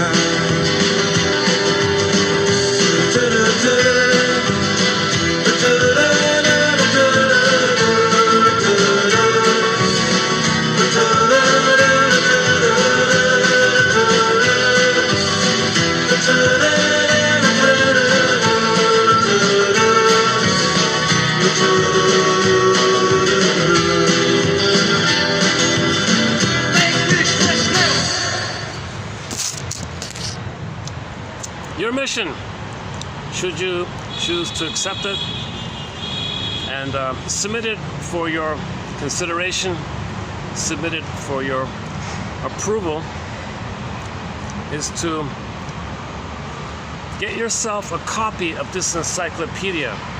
Now, printed out, this encyclopedia would be like an 8-volume encyclopedia. It's a massive file, 10,000 of the greatest quotes from psychoanalysis, which are clear.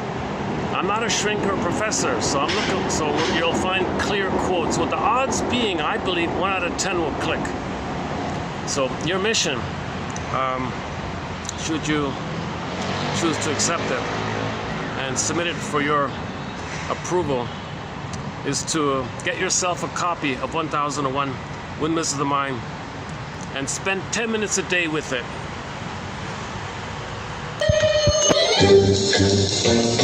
And free associate with the quotes 10 minutes a day.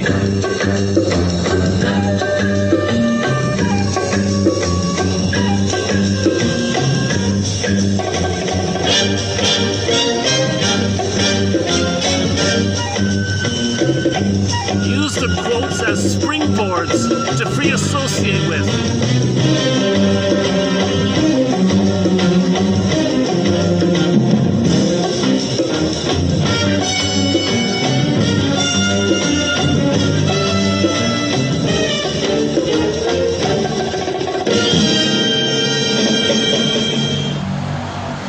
Okay, thanks very much. This concludes part 3 of 3 on our 3-video special run on Snow White.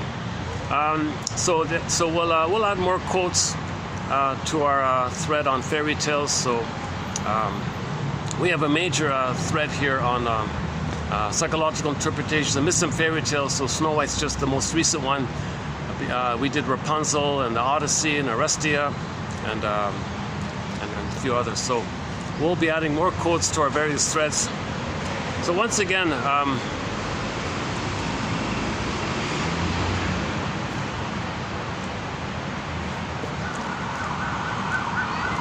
so Karen Horney says, we feel estranged from ourselves, alienated from ourselves. So we want to make it safe to get to know ourselves back. We want to get ourselves back to ourselves. We had our completeness. We lost the main part of it. We want to get it back. For the love of narrative medicine, I'll see you in the next video. Thanks very much.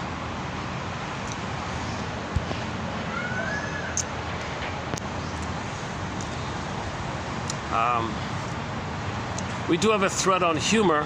We've got a very good thread on humor, psychology of humor, quotes by Grotstein and others. The most recent sort of humorous, it's not really a joke, it's just a proverb from ancient times. So in ancient Ethiopia, like 10,000 years ago, there was a saying that was used to describe a person who was kind of lost in his life. They would say that he ate a chicken leg. He ate one chicken leg. Had he eaten 2 chicken legs, he would be on his way, kind of thing. Okay, I'll see you in the next video. Thanks very much.